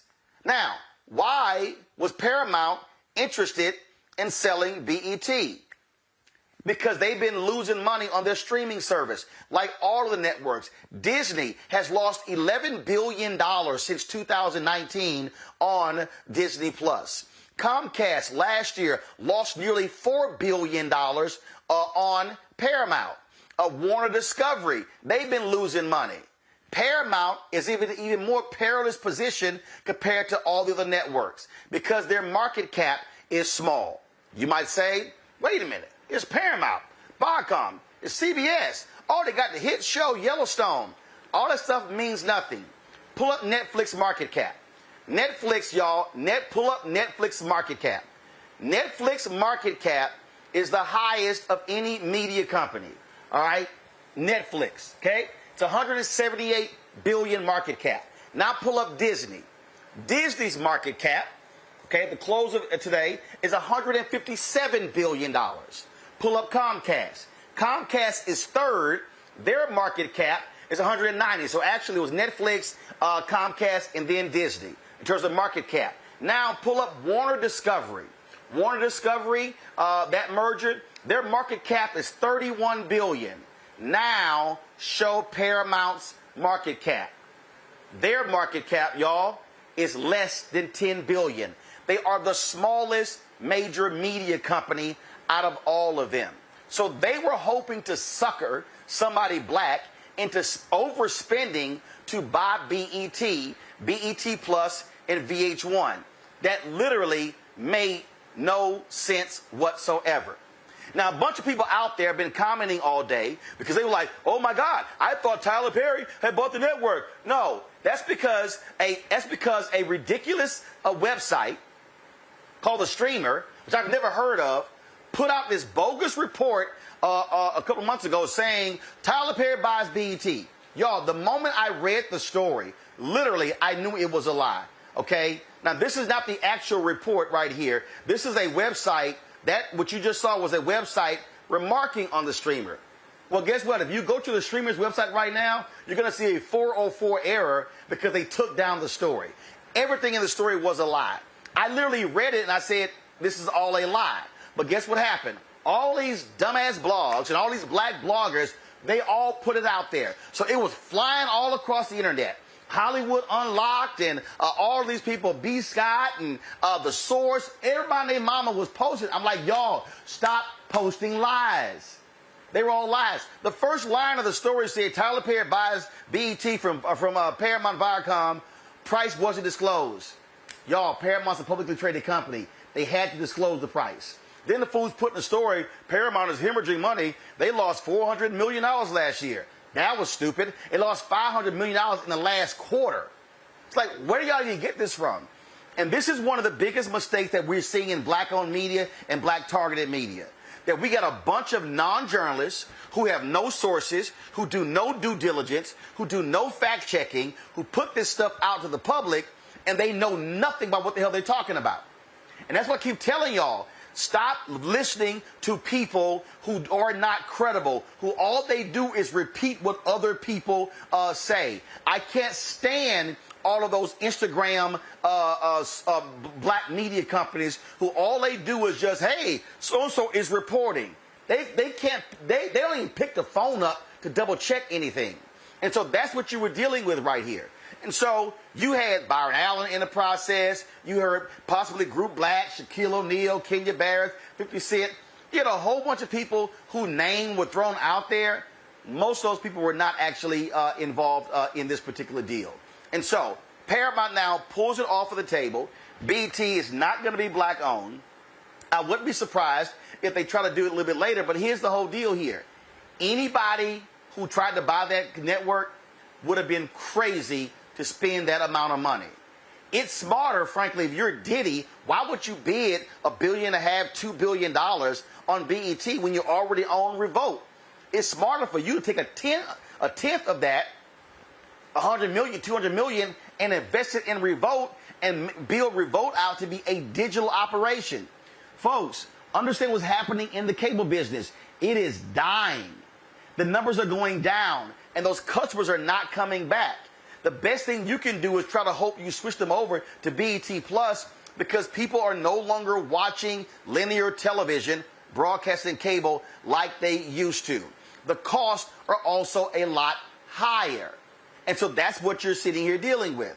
And so I need people to I see all this stuff. I saw some idiot, what's that dumbass Black Millionaires, and I've dealt with them before. And again, and I'm calling names out because names need to be called.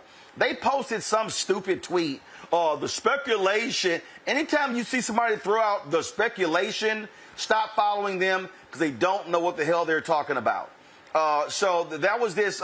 So let me see if I can pull it up, because I smacked them upside their head with it as soon as I saw the tweet. Oh, here it is. Paramount Global owns BET announced that they're no longer interested in selling a majority stake in BET after a bidding war of black billionaires to make BET black-owned again. Quote, many are speculating that it was a publicity stunt to get black people back watching BET. Black millionaires, y'all are idiots. Y'all are idiots. And you know what? No one should be following y'all. That wasn't the speculation. People are like, oh, they were doing this to get us to watch the BET Awards. You were already watching. That wasn't it. It was an actual deal. It was an actual offer to try to get the bids. But they got suckered into people throwing out crazy numbers when BET was never worth those numbers. It would be financial suicide to bid $3 billion for something that wasn't even purchased for $3 billion when it was at its highest. Who should we listen to on that one? How about Bob Johnson? This is what he told Bloomberg. You operate BET before you sold to Viacom. 20 years. You sold for roughly $3 billion, ultimately. So in hindsight, had you held on longer, would it be worth more today, or would it be worth less today because the cable world's changed so much? It would be, in my opinion, less today, because once streaming came along and the technology allowed people to have streaming wherever they could carry content, on your phone, on your laptop, in your home, wherever you go, it changed the paradigm of cable, and it allowed people to sort of pick and choose in an a la carte way what they wanted to watch. So if you only wanted to watch Netflix, you just get Netflix. Cable, you were paying for a bundle, even though you didn't watch all of the channels. So some people were paying for, if you weren't a sports fan, you're paying 30 cents, 30, 40 cents, whatever it is now, for ESPN. But if you never watched ESPN, you had to pay for it because it was part of a bundle. Actually, you're not paying 30 or 40 cents for ESPN. You're really paying anywhere from $8 to $10 for ESPN. See, here's what people don't understand. When you get your cable bill, you know why your cable bill is so high? It's because most of these cable networks, they're being paid per subs. Meaning, the cable companies are negotiating with the cable networks, and so they say, okay, we're going to pay for this. So all y'all people, everybody out here, you have cable and you hate Fox News, you're subsidizing Fox News. You didn't realize that, huh? Yeah, you are subsidizing Fox News. Because if Fox News is in 80 million homes, and Fox News has negotiated a $2 per sub carriage fee, that means, pull your calculator out, that means 80 million times $2, that's what Fox News gets per month for the cable companies per year for the length of the contract. Yep. BET has a carriage fee. BET's carriage fee could be 25 cents, 30 cents, 50 cents, whatever it is. But just understand in terms of the financial reality. So when cord cutting happens, meaning you say, I'm cutting my cable, that means that the cable companies are losing you as a subscriber, which means that the cable networks are losing subscribers. Pull up the Comcast story. This year alone, Comcast has shed 1.15 million subscribers to their cable systems. That's Comcast alone, 1.15 million. Folks, that's money walking out of the room. If the average cable bill is $100, do the math. 1.15 million times $100 times 12. That's how much money Comcast is losing, and then the networks are losing money. So if you look at BET, the future of BET or any other cable network is going to really hinge on what is their digital strategy. So BET Plus, owned by Paramount, is not a part of Paramount Plus. Why? Because first, Tyler Perry owns 25% of BET Plus. That's one. Two, they actually are appealing to a different customer base. And so when you run those numbers, it makes sense to leave them as a standalone. And so what people have to understand here is that this is all a numbers game. This is a pure numbers game. And so through all the speculation, the white folks didn't want it to be black owned, the white folks, no. They would have sold that sucker to anybody had they come along and put the big number on the table. Because you know who's trying to do the exact same thing? David Zaslav over at Warner Discovery. Oh, if somebody came to David Zaslav right now and said, I'll pay you $20 billion for CNN, he will sell that sucker in a heartbeat. Why? Because he's got $40 billion in debt from the merger between Discovery and AT&T when they took over Time Warner, which now becomes Warner Discovery. And so what I need our people to understand is that this is called the business of the business. Business ain't emotional. Business not dealing with drama. It's dealing with money. And so if you're a Tyler Perry, it's smart not to raise your bid. Why? You see many of the reports out there, they said, they got somebody post, I think the Shade Room posted this stupid post, Paramount got lowball offers. I put on the Shade Room site and say, what the hell are y'all talking about? I said, this is a dumbass headline. They weren't lowball offers.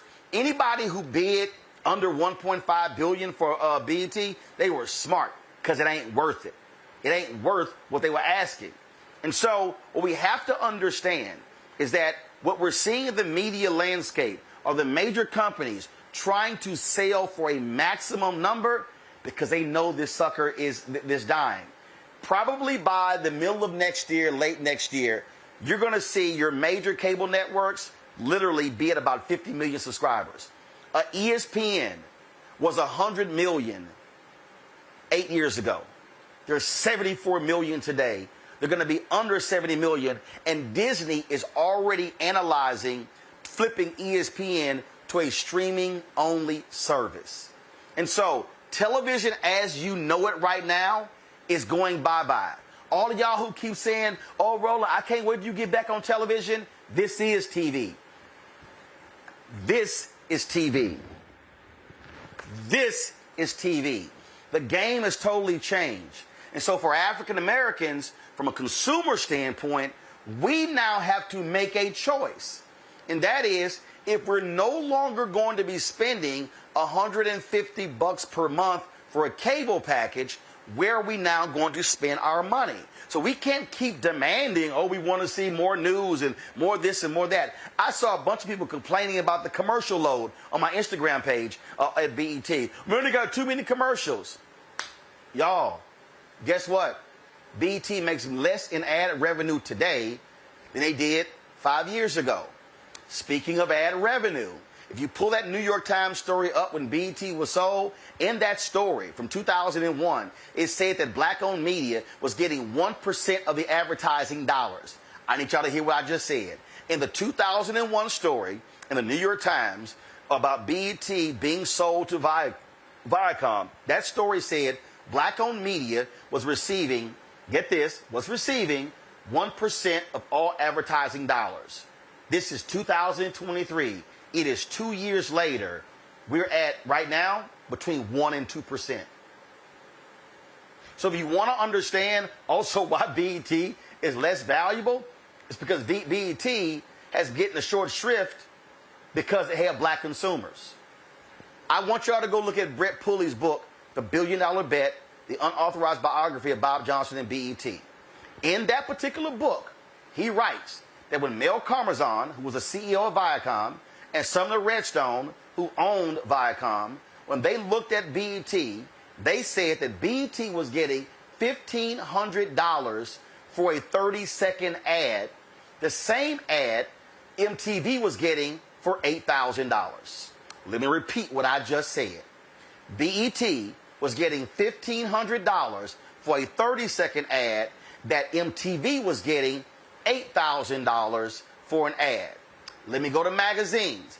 Ebony Magazine was getting $20,000 for a full-page ad that Esquire Magazine was getting $200,000 for. So, the advertising industry has said, black people, you are less than white people, because we are going to spend less money on you to attract you than we are the white consumer. If you go back to that New York Times article, in the article, Mel Karmazin was quoted as saying, we think that we now can derive more value out of BET because we can sell BET spots at a higher price than they were being sold independently. Run the numbers. They are still black, and they still aren't getting the same value. And so what I want us to do is to understand why the business of the business matters. I want us to understand it's not as easy. People say, well, Tyler should just get with Oprah and launch a network. Oprah launched a network with Discovery. It was 50-50. They spent $381 million their first year. Guess what? Oprah has now sold her equity stake in OWN, and the Warner Discovery owns all of it. I think she maybe kept 5%. Bottom line is they own 95% of it. And so understand, oh, Magic launched a network. Nah, no, he didn't. Magic don't own Aspire. Okay, white-owned company owns Aspire. Bounce was never black-owned. You had a small percentage of black people who owned Bounce. It was a white guy who owned it, and he sold them to Scripps. And so really, when you talk about who's black out there who owns a network, yeah, you got TV One, okay, or a publicly traded company. You got Didi with Revolt. But the reality is you do not have, you got the Africa Channel, of course, you got Byron Allen on his companies, but you do not have as many as people think. So I need our people to understand when we're out here just throwing stuff out and just saying, do this and do that, and we need this. But every black person who says, we need this, my question to you is, will you support it? Because see, here's what I find to be interesting. It's a whole bunch of black people. Matter of fact, let me pull it up. If I look at right now, if I go to my Instagram page and I see 6,516 people who liked my Instagram post about Paramount not selling BET, and I see 495 comments, I guarantee you, if I ran a check on the names of the people liking this, I could probably guarantee less than 5% of the people who follow me, who liked this post, actually contribute to this show. So when I go down the line and people say, we need this and we need that and we need this and we need that, are you going to support those who are providing what you say we need? I'm going to go to the break, come back with my panel, and discuss this further. You're watching Roland Martin Unfiltered on the Black Star Network. When you talk about blackness and what happens in black culture, we're about covering these things that matter to us, speaking to our issues and concerns. This is a genuine people-powered movement. There's a lot of stuff that we're not getting. You get it, and you spread the word. We wish to plead our own cause. Too long have others spoken for us. We cannot tell our own story if we can't pay for it. This is about covering us. Invest in black-owned media. Your dollars matter. We don't have to keep asking them to cover our stuff. So please support us in what we do, folks. We want to hit 2,000 people, $50 this month, raise $100,000. We're behind 100,000, so we want to hit that. Y'all money makes this possible. Check some money orders. Go to P.O. Box 57196, Washington, D.C. 20037-0196. The Cash App is $RM Unfiltered. PayPal is R Martin Unfiltered. Venmo is RM Unfiltered. Zelle is Roland at RolandSMartin.com.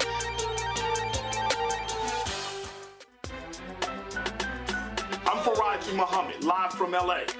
And this is The Culture. The Culture is a two-way conversation. You and me. We talk about the stories, politics, the good, the bad, and the downright ugly. So join our community every day at 3 p.m. Eastern and let your voice be heard. Hey, we're all in this together. So let's talk about it and see what kind of trouble we can get into. It's The Culture. Weekdays at 3, only on the Black Star Network. Hey, it's John Murray, the executive producer of the new Sherry Shepherd Talk Show. You're watching Roland Martin Unfiltered.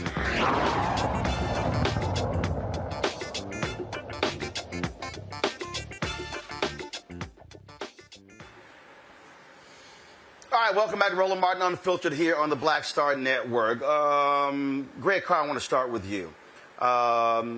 It's people get very emotional about these things when things that are black owned and then people sell. To this day, there are people who trash Bob Johnson and Sheila Johnson selling BET. And I have to remind people that, first of all, the sale of BET created more black millionaires than any other company in American history. Because BET was private, it went public, and then it became private again. But when it went public, a lot of people kept their equity, and so when it got sold, they became rich. And so right now, Bob and Sheila Johnson actually own more stuff, have more black employees than when they had BET, because they've been able to buy hotels and dealerships and all kind of stuff along those lines. And I'm always trying to explain to people also that I get the emotional investment. But when you weren't the one who was there trying to make payroll, keep the lights on, it's a little hard for trying to say what somebody else should do, what they shouldn't sell.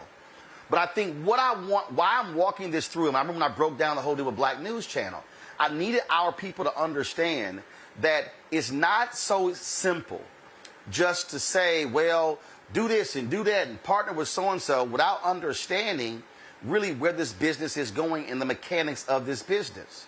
There are people who've come to me and they've said, why aren't you doing this and why aren't you doing that? And I'm like, where's your check?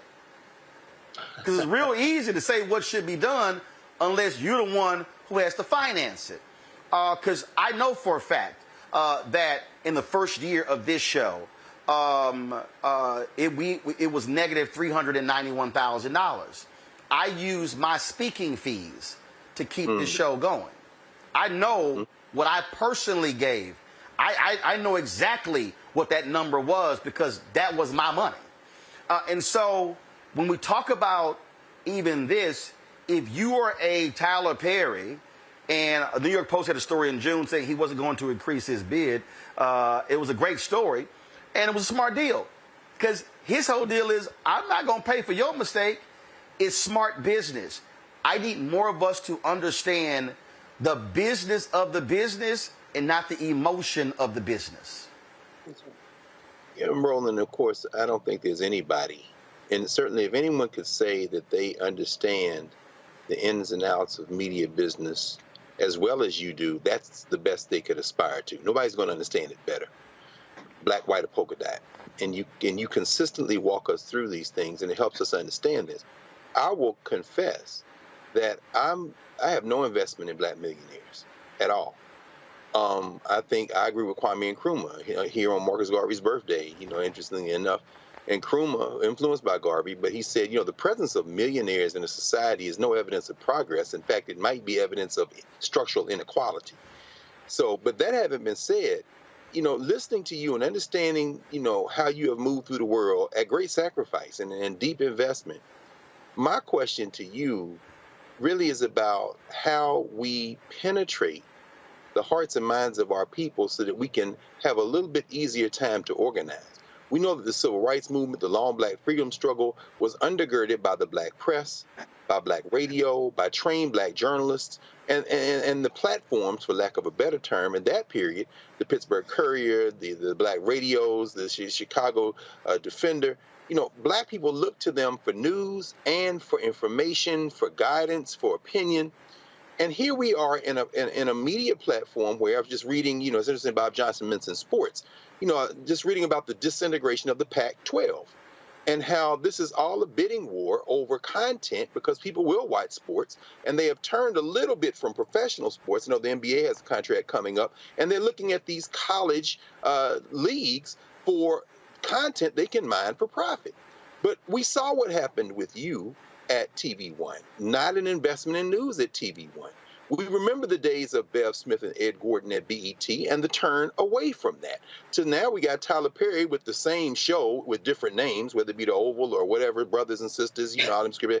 The dumbing down of Black America parallels the dumbing down of America. That's why these hillbillies will go out there and claim that Donald Trump won the election. My question to you is, what do you see as the future and the strategy for news and information in a moment in American and world history when we need it now more than ever? What role? How does the Black Star Network? How does independently own? How does that fit in this landscape? Mm-hmm. So I'll unpack it this way because you called it the dumbing down, but it's actually not. It's actually the demand for that type of content. Here's what I mean by that. Mm. And I'll ask Lauren and Candace this because they are two Black women. How many of you, Candace and Lauren, how many of you know highly educated, highly compensated Black women who love the Real Housewives shows and Love and Hip Hop? You trying to get us in trouble, Roland? No. All you gotta say is, I know some. But that is a niche market that does not accompany the particular demographic you described. Actually, it is. Let me explain you why. Let me explain to you why. It's because of these two right here. When Greg's brother says on our promo, bring your eyeballs home, wherever Black eyeballs go, that's where the industry goes. Let me explain this. If you pull the Nielsen report, Black people, I need everybody listen to what I'm about to say. Black people watch more TV than any other group in America, and it ain't even close. Our television consumption exceeds an average work week. Black consumers literally watch, listen to me clearly, Black consumers literally watch more TV than a 40-hour work week. That's how much TV we consume. Mm-hmm. If you look at daytime television, if you want a successful daytime show, all you have to do is capture the black demo. You capture that, then you pick up a few white folks and others, you have a successful show, you make money. So all of these networks, so there's a reason why you are seeing a plethora of black content. Bravo, MTV, VH1, Lifetime. We could go on because we consume it all. So what happens then is that you have black folks who are driving these shows. Our viewing habits are driving the content. So they go, that's what you want to see. So I'll give you a perfect example. Candace, you're a lawyer. Have you noticed the explosion of true crime shows? Oh, on yes. television? Oh, yeah, and podcasts. Have you noticed Oh, yeah. have you noticed how many of those shows feature black people? Mm-hmm. Mm-hmm. Do you know why? Because that demo, those shows have exploded with black viewers. That's right. And so what then happens is, when we watch those shows, TV One literally has now, it used to be like just Tuesday nights. They got now like 2 nights, it's just true crime. Go down the line. You can network after network after network after network. So what now then happens is we flock to those shows, we record them, we watch them live, we watch the playback. Advertisers spend crazy money on that, and then they go, they're not watching that stuff over there. So to answer Greg's point, what we do is we say, oh, we would love to see news and this, but when it comes to what we do with this, it's not that. And that's the problem where we are now. And then when something happens, we then go, why didn't anybody tell me about that? It's because you were watching true crime shows, you were watching Love and Hip Hop, you were watching Real Housewives, you were watching daytime television, you were watching everything else. And so then when that suffers, and I'll go back to Bob Johnson when he had BET. I remember being at NABJ, and he gave a keynote speech, and somebody stood up, why are you not showing HBCU football games? He said, because y'all don't watch. Well, why don't you have more news? He said, because y'all don't watch. Y'all don't watch. Rolling. The numbers are the numbers. And on the last point, I'm just going to give you this here. Tyree Nichols.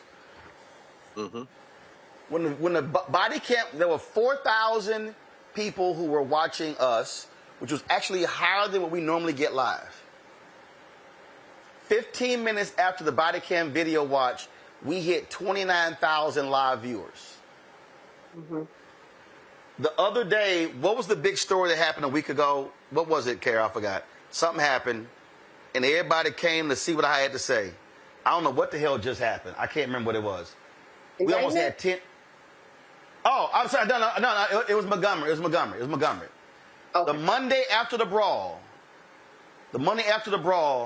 almost 10,000 people watching live. So they're there. We're choosing to watch something else until we go, oh my goodness, let's go find a black news guy. It's our viewing habits. It's our consumption. Candace, go ahead. It is our viewing habits, but it's also the fact that there's a lot of good TV out there, black and white. So you just have more choice. And like you said, when you're dealing with the cable network, that cable is like the car that's driven off of the lot. It's just gone down. The same way that we're home now, when we're working from home, all of that has permanently changed. You are correct. I worked at BET News when it was sold. I worked at BNC when it closed down. So, we know that the viewership is just not there. But Roland, you're ahead of the game. And I'm not just saying this because I'm on the show, but when you are doing what you are doing, you're doing what the whole world is doing all day long. They're on their phones, they're on Instagram, they're on social media, they're looking at clips from various news organizations and people like you, which is a news organization, and they're getting their information in their hands. As you said, they are cutting the cable. Another thing I want to say about this story is that you're right. People need to do more diligence when it comes to finding out that when you have a bid for something like a BET, there's a closing date. You can't say by law that you sold it until the closing bid date has begun. As you said, one phone call from any journalist could correct a headline in any minute, but they didn't do that. And the process closed this week, which is why they took it off the table. Everybody, even people who we haven't even heard of in the headlines, there have been so many Black organizations and moguls who have bid for BET. Tyler Perry did the right thing. I think it was a little bit of strategy. You know what he didn't do? When all the headlines said that, hey, he's going to buy BET, or actually he bought BET, he didn't say anything. And that was a good move on his part, because he said, you know what? I'm out there. People think I'm out there. I'll probably scare a few people off, and I'm going to have this whole lane to myself. So all I'm saying is that everything but they also, that you are... But they also couldn't say... They also couldn't talk because, frankly, there's an NDA process. Bottom line is, you can't be out there just talking. Remember, it's a publicly traded company. So it was. But again, there were people, Lauren, who were saying, "Well, you know, why didn't Tyler refute these lies?" I was like, because he doesn't need to. Call out the liar. I'm telling you, what drives me crazy, and I will say this, Lauren, and I got no problem. It pissed me off when I saw an NMPA writer write up a story saying Tyler Perry bought BET based off of a tweet of Rolanda Watts. And I was like, who the hell even allowed that story to even, who hit send? And this is the fundamental problem that we're seeing, Lauren, in Black-owned and Black-targeted media. We're not having real journalists. We're having people just respond to stuff. They don't make one phone call. They don't check with nobody. They don't know nobody. And I'm like, and you slapping your name on a byline, and you didn't know what the hell you're writing? I mean, and I remember I seen that article, and they literally quoted Rolanda Watts as the source and didn't even quote her in the article. And what Rolanda was responding to was that story from the streamer. It was the dumbest thing I've ever seen in my life. And this is what is hurting us. That the problem now, Lauren, is that these Black blogs, all of a sudden, people now see them as the definitive sources of information when none of them know anybody and they're not reporting. They're just repeating. Let me say it. They're not reporting. They're repeating. Yeah, you know, you can expand that out, Roland, to like the New York Times and the Washington Post. I mean, I've seen it as an accidental crisis manager where major news organizations have not made a phone call and seen a press release and put it in the paper in an hour's time. And the reason for that is that there's a collision, as you know, of local media, small media dying on the local level in this country. There's a collision of these bigger companies, namely Facebook and Google, controlling algorithms that are eating up, of course, all the ads, all the classifieds. So that money that was made by the small papers is gone. So now the money is made by click-through rates, clicks on ads on the left-hand, right-hand, top nav. So what happens then is that truth and accuracy in journalism dies because speed to get that SEO, to get that traffic hit, to get something on there as quickly as possible of high controversy is of great value. So nobody is checking the facts. I mean, I have seen this. I have lived this. I cannot tell you how many times it has happened where I have seen completely inaccurate information get into major media organizations because they wanted it up first and they checked absolutely nothing. Okay, so there's that. Where the money is being made is on the clicks, and when the money is being made on the clicks, nobody cares about the facts. Nobody cares about the truth. And I know a lot of people who try to deny that in the news industry. They are fooling themselves. They're lying to themselves. One of the reasons we got Donald Trump was because CNN kept putting him on again and again and again because he was making them ratings, he was making them money. Okay? So, I mean, that is just right out there. The other thing is, I mean, to your other point with regard to the future of the business, I mean, I don't know about you, but I spend most of my time now on YouTube. And the reason I spend most of my time on YouTube is usually because I'm trying to learn something about something I'm trying to figure out, or because someone on YouTube is analyzing something that I care about at a deeper level than any of these corporate media companies. Of course, that includes this show, but there's other shows that will take one topic and analyze the hell out of it. And corporate media won't even touch the questions of something a lot of times, much less actually report on it. So that's why you see cable getting cut. This is why you see this discussion by Bob Iger about selling ABC. You see the discussion at CNN about selling CNN, because nobody's going to be watching this stuff because they're not even brave enough. They don't have the courage enough to have some of the discussions that need to be had in our society. That they just ignore. They just pretend they're not there. There's so many examples of that. So, I mean, even things like the Michael Irvin case, or the who's the dude that's in Creed that got accused, and now it's turning out that whole story is starting Jonathan Majors. Right, John Majors. Yeah. That's turning out to be nonsense. You see, the corporate media wants that story because it's controversy, it gets clicks. So you see Rolling Stone and Variety trying to keep the story alive, and you see people on YouTube deconstructing it. And they're deconstructing it in a way that the big media outlets should be deconstructing, and they're losing, and they're going to continue to lose because the truth has a certain power. People know the truth when they hear it and they see it, and they will gravitate towards it. The bigger problem, though, is these social media companies with these algorithms that are giving us nonsense and lies and allowing that to happen and blow up and go crazy. I mean, that's a huge problem. So, Greg, so here's where we stand, and where we stand is this, and it is one that I fear, and I literally, just so people, I'm on a text chain with a number of prominent civil rights folks, pastors, and others, and literally, when I posted last night about the BET sale, what I talked about was what we were seeing. And I talked about the misinformation.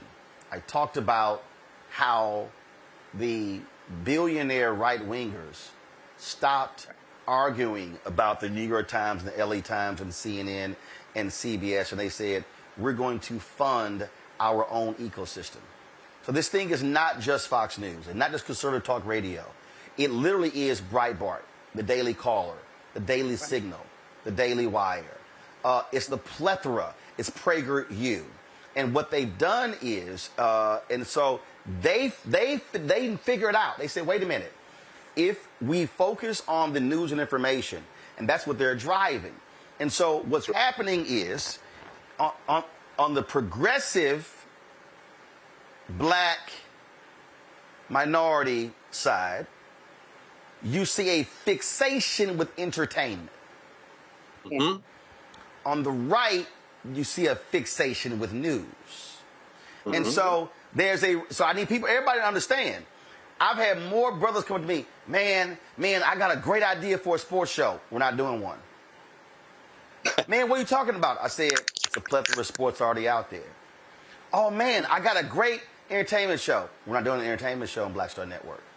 For what? I said, if I do one, it's 3, 4, 5 years away. I said, because it's a plethora.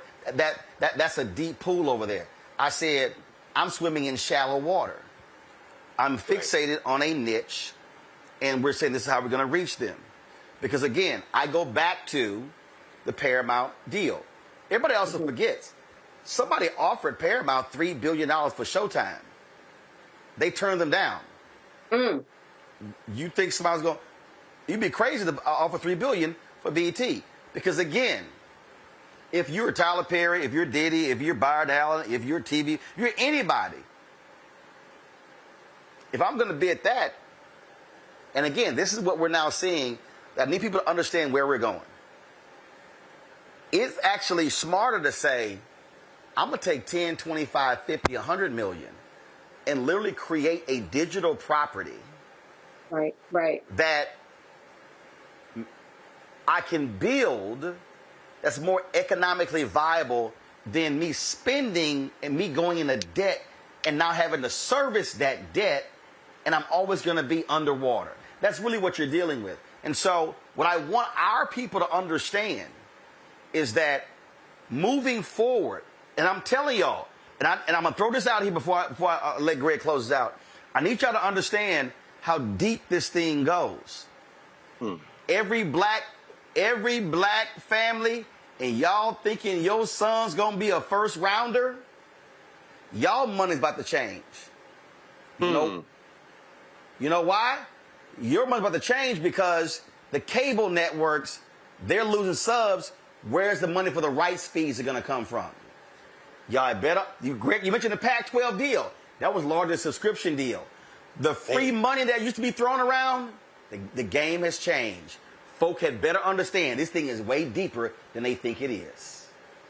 No, absolutely. I mean, Roland, and Candace said this a minute ago. And she, like she said, she's not just saying it because she's here. And Lauren is here, and I'm here. And Faraji is here, and Deborah is here, and Jackie Hood is here. She's not just saying that because Reese is here. And, the Black Star Network is doing something that is, in the teaching profession, we call it God's work. It's thankless work. People might not necessarily understand it, but as you said, when there's something that folk need some reliable information on, you see the numbers explode. They come here. And Lauren, when you said you watch YouTube a lot, I try to stay out of digital world because I try to continue to be analog, as you can see, but I can't fight the future. So I look at YouTube a lot too for that very same reason. And I'm saying this to say that, we saw what happened to Bomani Jones at HBO or ESPN. High quality analysis. He couldn't stand. And then you see them throw something out, Comedy Central with Brother Leonard or Charlemagne, whatever he calls himself. That ain't high quality analysis, but they trying to strike the right chord. The idea of intelligent, penetrating, humorous at times, angry at times, but always consistently high quality analytical work, what Jacob Carruthers would call intellectual warfare. That's what you get with the Black Star Network. There's a lot of that stuff out on YouTube, but the difference between this, and I didn't know what the term OTT meant, over the top meant. Roland, you've built out a platform now that's not just YouTube, not just Facebook, not just Instagram, but literally its own platform and channel. And when folks subscribe, when folks hit the likes on YouTube and help try to drive the algorithm, that's extremely important, but you're not just relying on that. You've built out the entire network. And as Candace said, you're ahead of where these people are trying to go. Now, I said I didn't care about millionaires, but I will make an exception to that. Let me make an amendment to that. I care about millionaires and billionaires if they're going to do what the Ed Blooms of the world do, what the Mercers of the world do. In other words, I'm going to give you $100 million, Heritage Foundation. I'm going to fund you, Sarah Fisher, to attack affirmative action. I'm going to create a whole-ass fake organization called SFFA and wipe out affirmative action. If we're going to have some black people line up to do that, and I'm not saying that Robert Smith hasn't invested. He gave some money to the New York Times for the 1619 Project, and that's beautiful. But that ain't that, bruh. You need to get that money to the Black Star Network because the New York Times going to be fine. This is what it comes down to.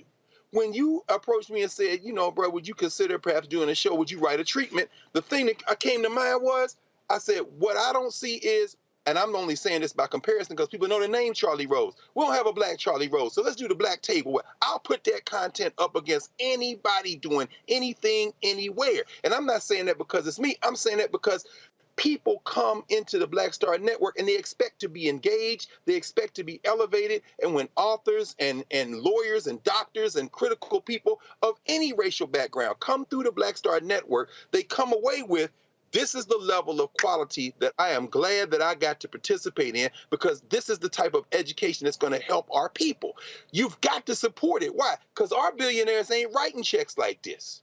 The white billionaires, the white nationalist billionaires are strictly just funding this thing cold-blooded. Moms for Liberty, funding this thing cold-blooded. And when they do that, they are able to penetrate and raise this to the level that they need. I'll end with this. We don't have that kind of money, but we do have people. And if everybody do a little, nobody has to do a lot. If we would simply invest in this platform, you would see the whole thing open up. And you know how we know? Where, well, they might be stingy on the ad revenue. They may not want to advertise with you, but guess what? They love money more than any other principle they have. That revenue will come to the Black Star Network, and then they'll start trying to tear it down. But by then, they'll realize the reality is when we all support it, you can't tear it down. But this is a critical moment. We're at an inflection point. And this story tonight about BET, this story allows us again to reinforce the fact that you've got to support this independent platform, not only because it's Black, but because it is of the highest quality. And when you need to know, you can rely on this, and you prove it every time you think you need to know something. You come here. Understand. And the reality is this here. You can run all of the entertainment stuff that you want. But you know what? When January 6th happened, folk were like, what we gonna do? When Trayvon killed, when George Floyd murdered, we can go down the line. What I need our folks to understand, I got no problem with entertainment. I watch all sorts of shows. But if you think for a second that I'm gonna walk around uninformed, you got another thing coming. And I'm telling you, and I'm gonna say it again to everybody who's watching and listening, Black America, we are going to rule the day when we are asking somebody else to tell our story. Now, matter of fact, you know what? I got, you know what? I have not said this publicly, but I'm gonna go ahead and say this. Uh-oh. When I was at oh no, now I'm about to give y'all something, and listen, straight up. And I would love for the current leadership of BET to prove me wrong. When we were in Atlanta covering Melanie Campbell's grassroots organizing event in Atlanta, this was, what, May? Was it May? It was April or May. I ran into a sister, and she said, I'm so glad to meet you. She said, I know so much about you. And I was like, really? She says, yes. She says, after the death of George Floyd, she said, the leaders of BET came to me and said, it's time for us to do a news show. And she said, I ran the research. And she said, we did exhaustive research. We studied day parts, we studied shows, we studied other networks, we looked at radio, we looked at newspaper, we looked at podcasting. She said, we studied demographics, 18-24, 24-35, 35-44, 44-54, 55 plus. And she said, after we ran all the metrics, she said the research came back, and the number one person they said, Black America said they wanted to see host a news show on BET was you. She said it was you. She said Charlemagne was on the list, and she said, and then when Comedy Central launched his show, she said they're using my research. That's what she told me. And she wasn't dissing anybody. She just said, but I just want you to understand, you came in number one. She said, and it wasn't close. There was no one close to you. And I said, that's interesting. Because I know Scott Mills, the CEO of BET, and he never called.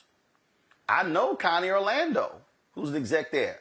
She never called. I said, I know the sister she was running, well, it's escaping me right now, was running Amy Dubois Barnett. She was over digital. I used to work with her when she was at Honey Magazine. Never called. She said all the top execs got the research. I said, interesting. Now, y'all know last year BET launched a monthly magazine show. Yeah. Now, I've seen it, but it's a monthly. Y'all, it's too much stuff happening with Black folk to focus on a monthly, and most of those folks you see come from actually CBS. Why am I saying all of that? Because that's it's a perfect example. They did all the research, and Black America said, we want to see a show with Roland, and they never called. So why did I launch this? Because I was not going to sit at home and wait for somebody to call me and give me permission to talk to y'all. The future of Black America cannot hinge on somebody else deciding who should speak for us. We will not prosper as a people if 15, 20 years from now, we're having to ask non-black owned outlets, can you please, pretty please, cover our people? Yes, we sir. got here today because of Frederick Douglass and the North Star, Ida B. Wells Barnett, Claude Barnett, got here because of Robert Sinstadt, because of Robert Abbott, John Sinstadt, because of A.I. Scott, because of the Pittsburgh Courier, because of Jet and Ebony and Simeon Booker and Lerone Bennett, and we can go on and on. We got here because of the black press. That's who covered us. I'm telling y'all right now, black America in the 21st century cannot and will not prosper if the people who we are relying on are focusing on hair and beauty and makeup and entertainment and sports and fashion. None of that will liberate black America. And so, I will say it, I got no problem. I do hope that Tyler Perry is the one by BET. Why? Because you can criticize Tyler's shows, you can say what you don't like, but the one thing I do know, Tyler understood, damn, a seat at somebody else's table, he understood about building his own table. That's true. And when that is your state of mind, you are more likely to actually give a damn about black news than somebody else who only cares about making another buck. Lauren, Candace, Greg, I appreciate y'all being on today's show. Thank you so very much. Folks, I know we went over time, but I felt we need to properly unpack this. So now, y'all ain't got to listen to none of these blogs who know what the hell they talking about. You got a better understanding of black-owned media, the conversation we just had. Folks, do not forget, support us in what we do. First of all, on YouTube, hit that like button, y'all. We should easily be at 2,000 likes, okay? We should easily be there. Support us in what we do. I'm telling y'all right now, I have no reason to lie. Our costs are $195,000 per month. Last year, we finally crossed the $1 million barrier with advertising on YouTube. Hopefully, we're going to hit that again this year. Major companies are not advertising with us like they should. Do y'all know that Mercedes-Benz has a sponsored segment on the 5? On the 5. That opinion show. So Mercedes, why y'all not on Black Star Network? So here's what I'm gonna start doing, y'all, and I want y'all to help me out. So I can't do anything by myself. We're gonna start recording Fox News every single day. And we're gonna list all the ads that run on Fox News. And we're gonna start coming on this show and asking those companies, if y'all keep talking about brand safety, why do I see your ads appear on Fox News and not on black-owned media like Black Star Network? Next month, I'm going to give you my update on the advertising industry. All those folks who I called out back in May, we're going to let you know where they stand in September. Because you know what? They're getting ready for their 2024 budgets. And let's see if black-owned media is in it. But in the meantime, we need your support. Send your check and money orders. P.O. Box 57196, Washington, D.C., 20037-0196. Cash App, $RM Unfiltered. PayPal, R Martin Unfiltered. Venmo is RM Unfiltered. Zelle, Roland at RolandSMartin.com. Roland at RolandMartinUnfiltered.com. Download the Black Star Network app. Apple phone, Android phone, Apple TV, Android TV, Roku, Amazon Fire TV, Xbox One, Samsung Smart TV. And, of course, be sure to get a copy of my book, White Fear, How the Browning of America is Making White Folks Lose Their Minds. Available at bookstores nationwide. Get your copy on Amazon, Barnes & Noble, Target, Books A Million. Download the audio version on Audible. Folks, that's it. I'll see you tomorrow right here. Roland Martin Unfiltered on the Black Star Network. We going to keep doing what we do. Keep it real, keep it black, and keep it unfiltered. Holla! Folks, Black Star Network is here. Hold no I'm real revolutionary right now. Support this man, Black media. He makes sure that our stories are told. Thank you for being the voice of Black America, Roland. Stay black. I love y'all. All momentum we have now, we have to keep this going. The video looks phenomenal. See, there's a difference between Black Star Network and Black-owned media and something like CNN. You can't be Black-owned media and be scared. It's time to be smart. Bring your eyeballs home. You dig? Pull up a chair. Take your seat. The Black Tape. With me, Dr. Greg Carr, here on the Black Star Network. Every week, we'll take a deeper dive into the world we're living in. Join the conversation only on the Black Star Network. Hi, I'm Dr. Jackie Hood Martin, and I have a question for you. Ever feel as if your life is teetering and the weight and pressure of the world is consistently on your shoulders? Well, let me tell you, living a balanced life isn't easy. Join me each Tuesday on Black Star Network for A Balanced Life with Dr. Jackie. We're all impacted by the culture, whether we know it or not. From politics to music and entertainment, it's a huge part of our lives, and we're going to talk about it every day right here on The Culture with me, Faraji Muhammad, only on the Black Star Network. I'm Deborah Owens, America's Wealth Coach, and my new show, Get Wealthy, focuses on the things that your financial advisor and bank isn't telling you, but you absolutely need to know.